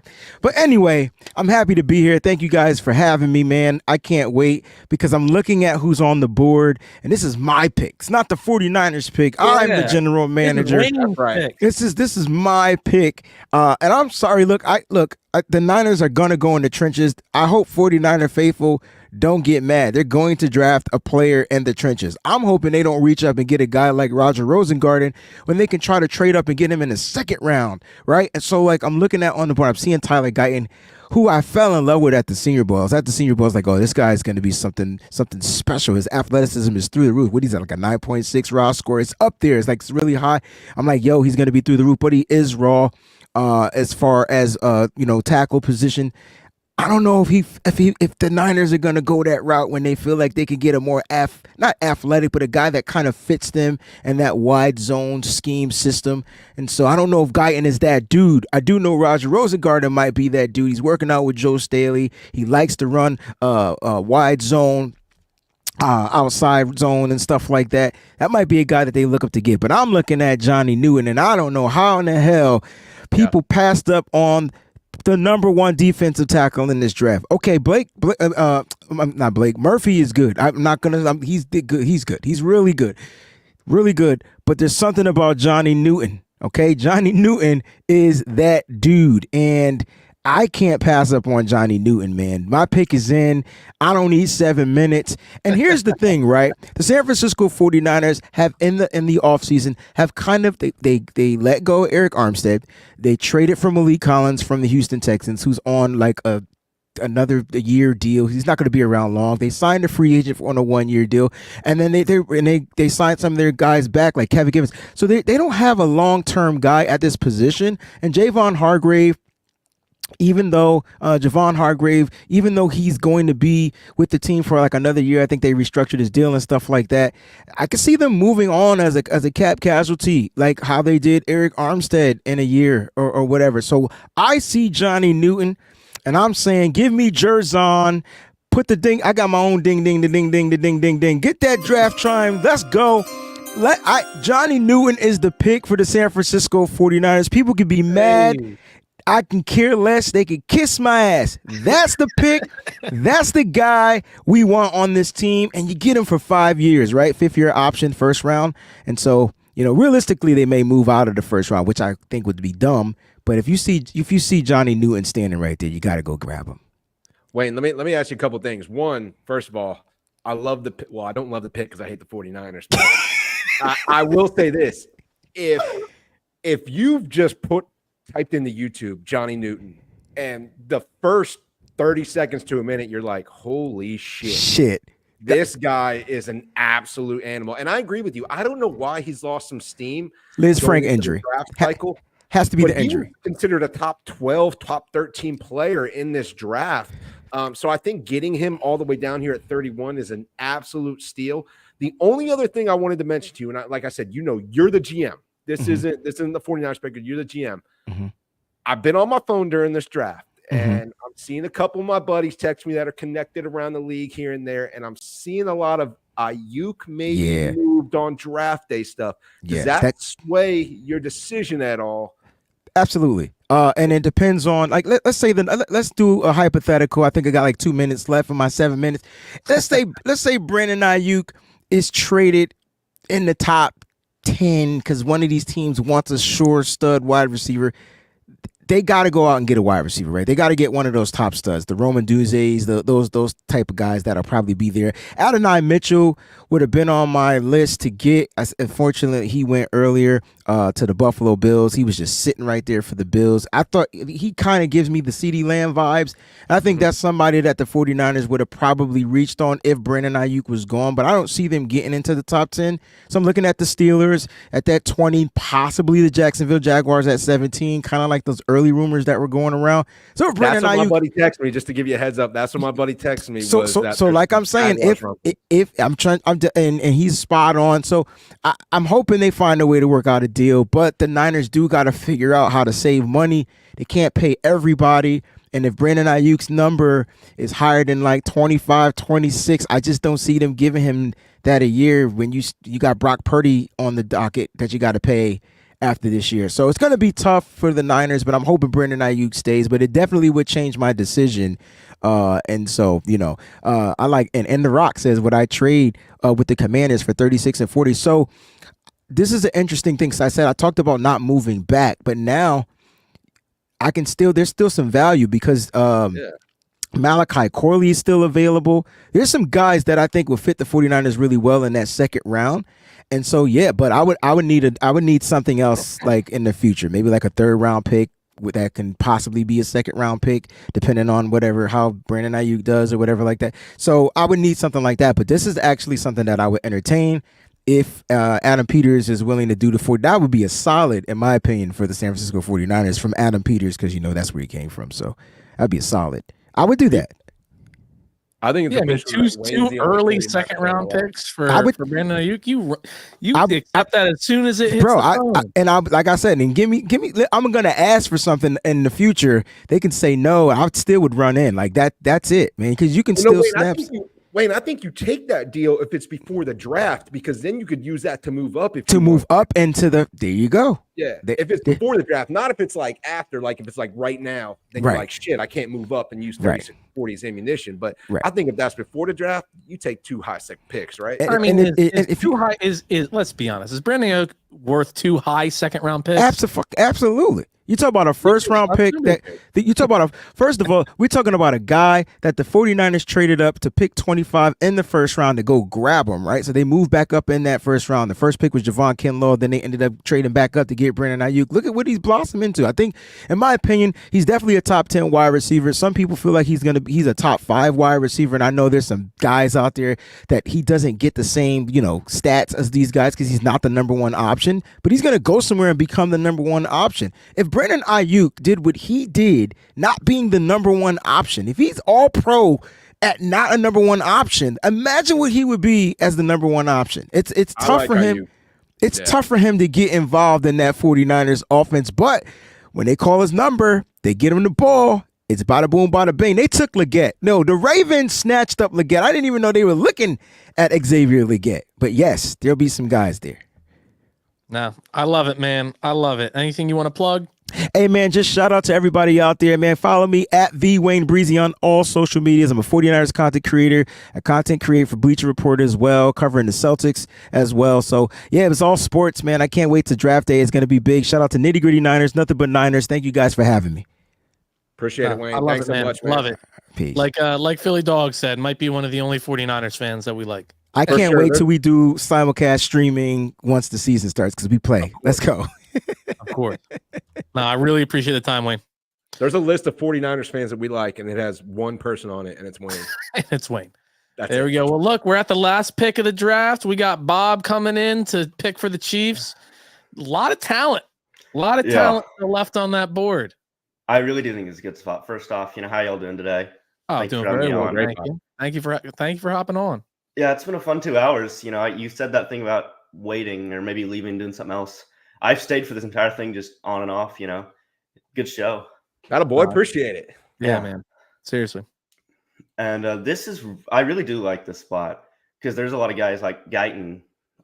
Tackle's been the need for us, and then receiver, of course, my personal favorite need. So I kind of think, for me personally, I probably have to say, man. Yeah, which one of my favorite guys in this class with the 32nd pick, the Super Bowl champions will select Ladd McConkey out of Georgia. Woo! What a pick at 32. Yeah. McConkey is one of personally my favorite players in this class. I think he really also would provide something that we really need in that slot, that guy who can get open and can provide that receiver target now, especially with the uncertainty surrounding Rice, how he might end up in prison or whatever. Yeah, or whatever. That's unfortunate. Yeah, not the best situation, but I think Ladd gives you a really good player at that position. He has that ability to get open. He's that great route technician. I've heard a lot of good things about him from some guys I like Daniel Jeremiah, Brett Coleman, 2 of my favorite guys. And really, I wanted Adonai Mitchell, but y'all snagged him at the Bills pick. That's what I wanted. That's interesting. When we were doing this draft, Bob, you would hear people come on and say, "Oh man, I wanted him, but he went. I wanted him when he went." And some of the names that were most popular were A.D. Mitchell. A lot of people wanted him, and then I think the other one was it? I don't think it was Brian. It was Byron Murphy. I think Byron Murphy was one where people, I would have loved Murphy here. I would have loved Murphy here. Hey, and that's the beauty of the draft. You look at Detroit having to go with Ennis Rakestraw because Kool-Aid and Nate Wiggins went 25 and 26. And, you're going Ladd McConkey because A.D. Mitchell went 28.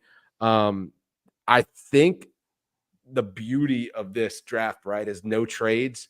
So you could say to yourself, if my guy is there, I'm trading up those 4 spots. If my guy's there, I'm trading up those 5 spots.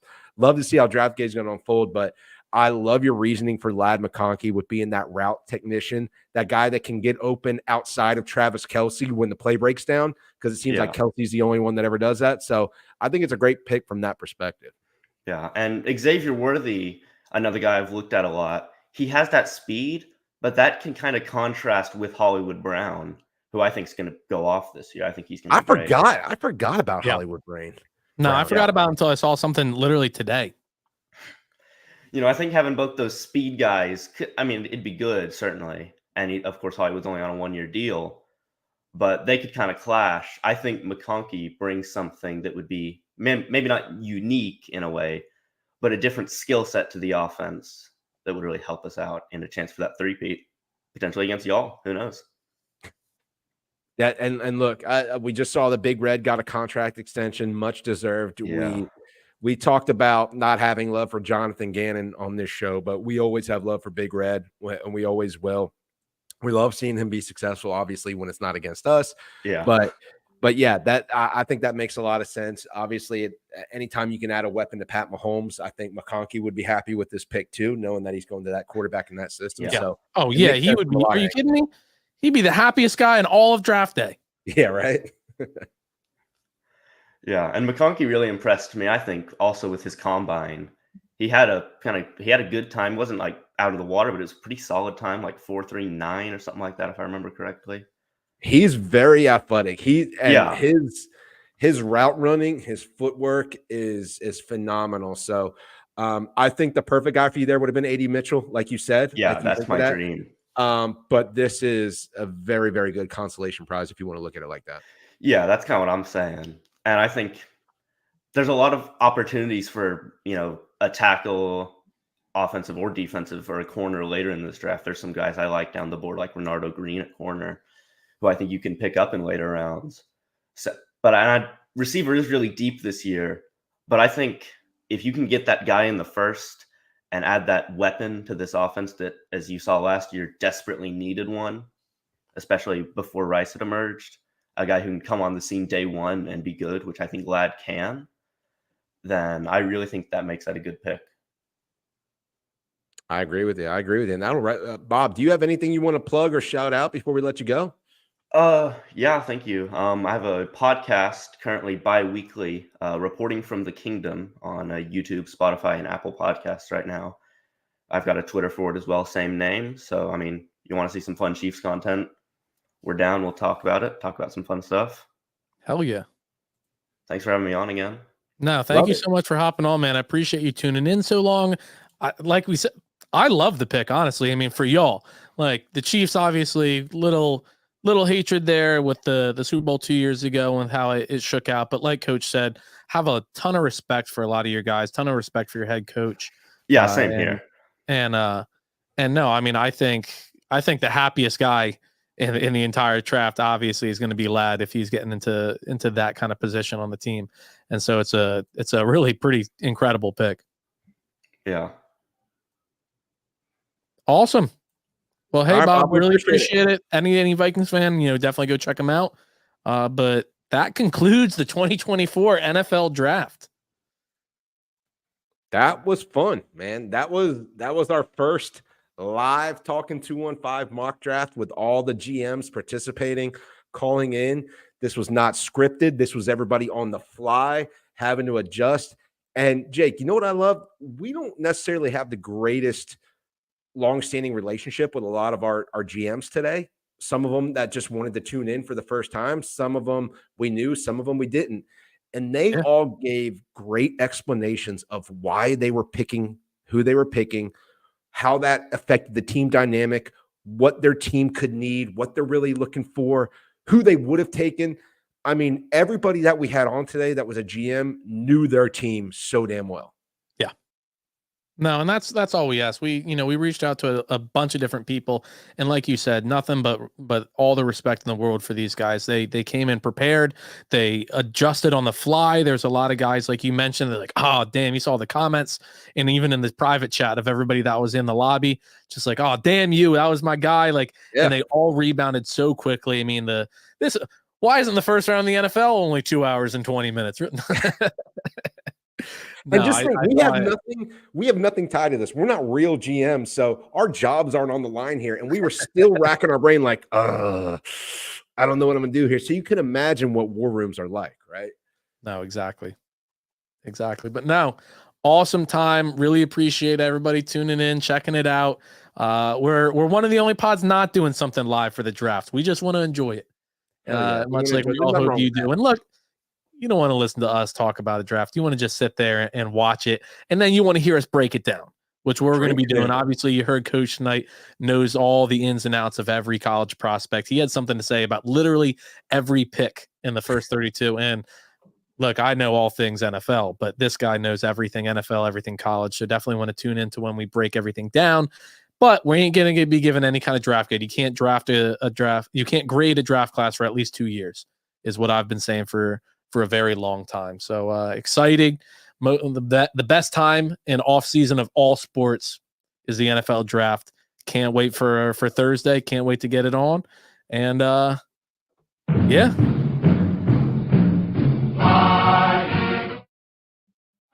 On the road to victory. Fight, Eagles, fight. Score a touchdown, 1, 2, 3. Hit 'em low, hit 'em high, and watch our Eagles fly. Fly, Eagles, fly. On the road to victory.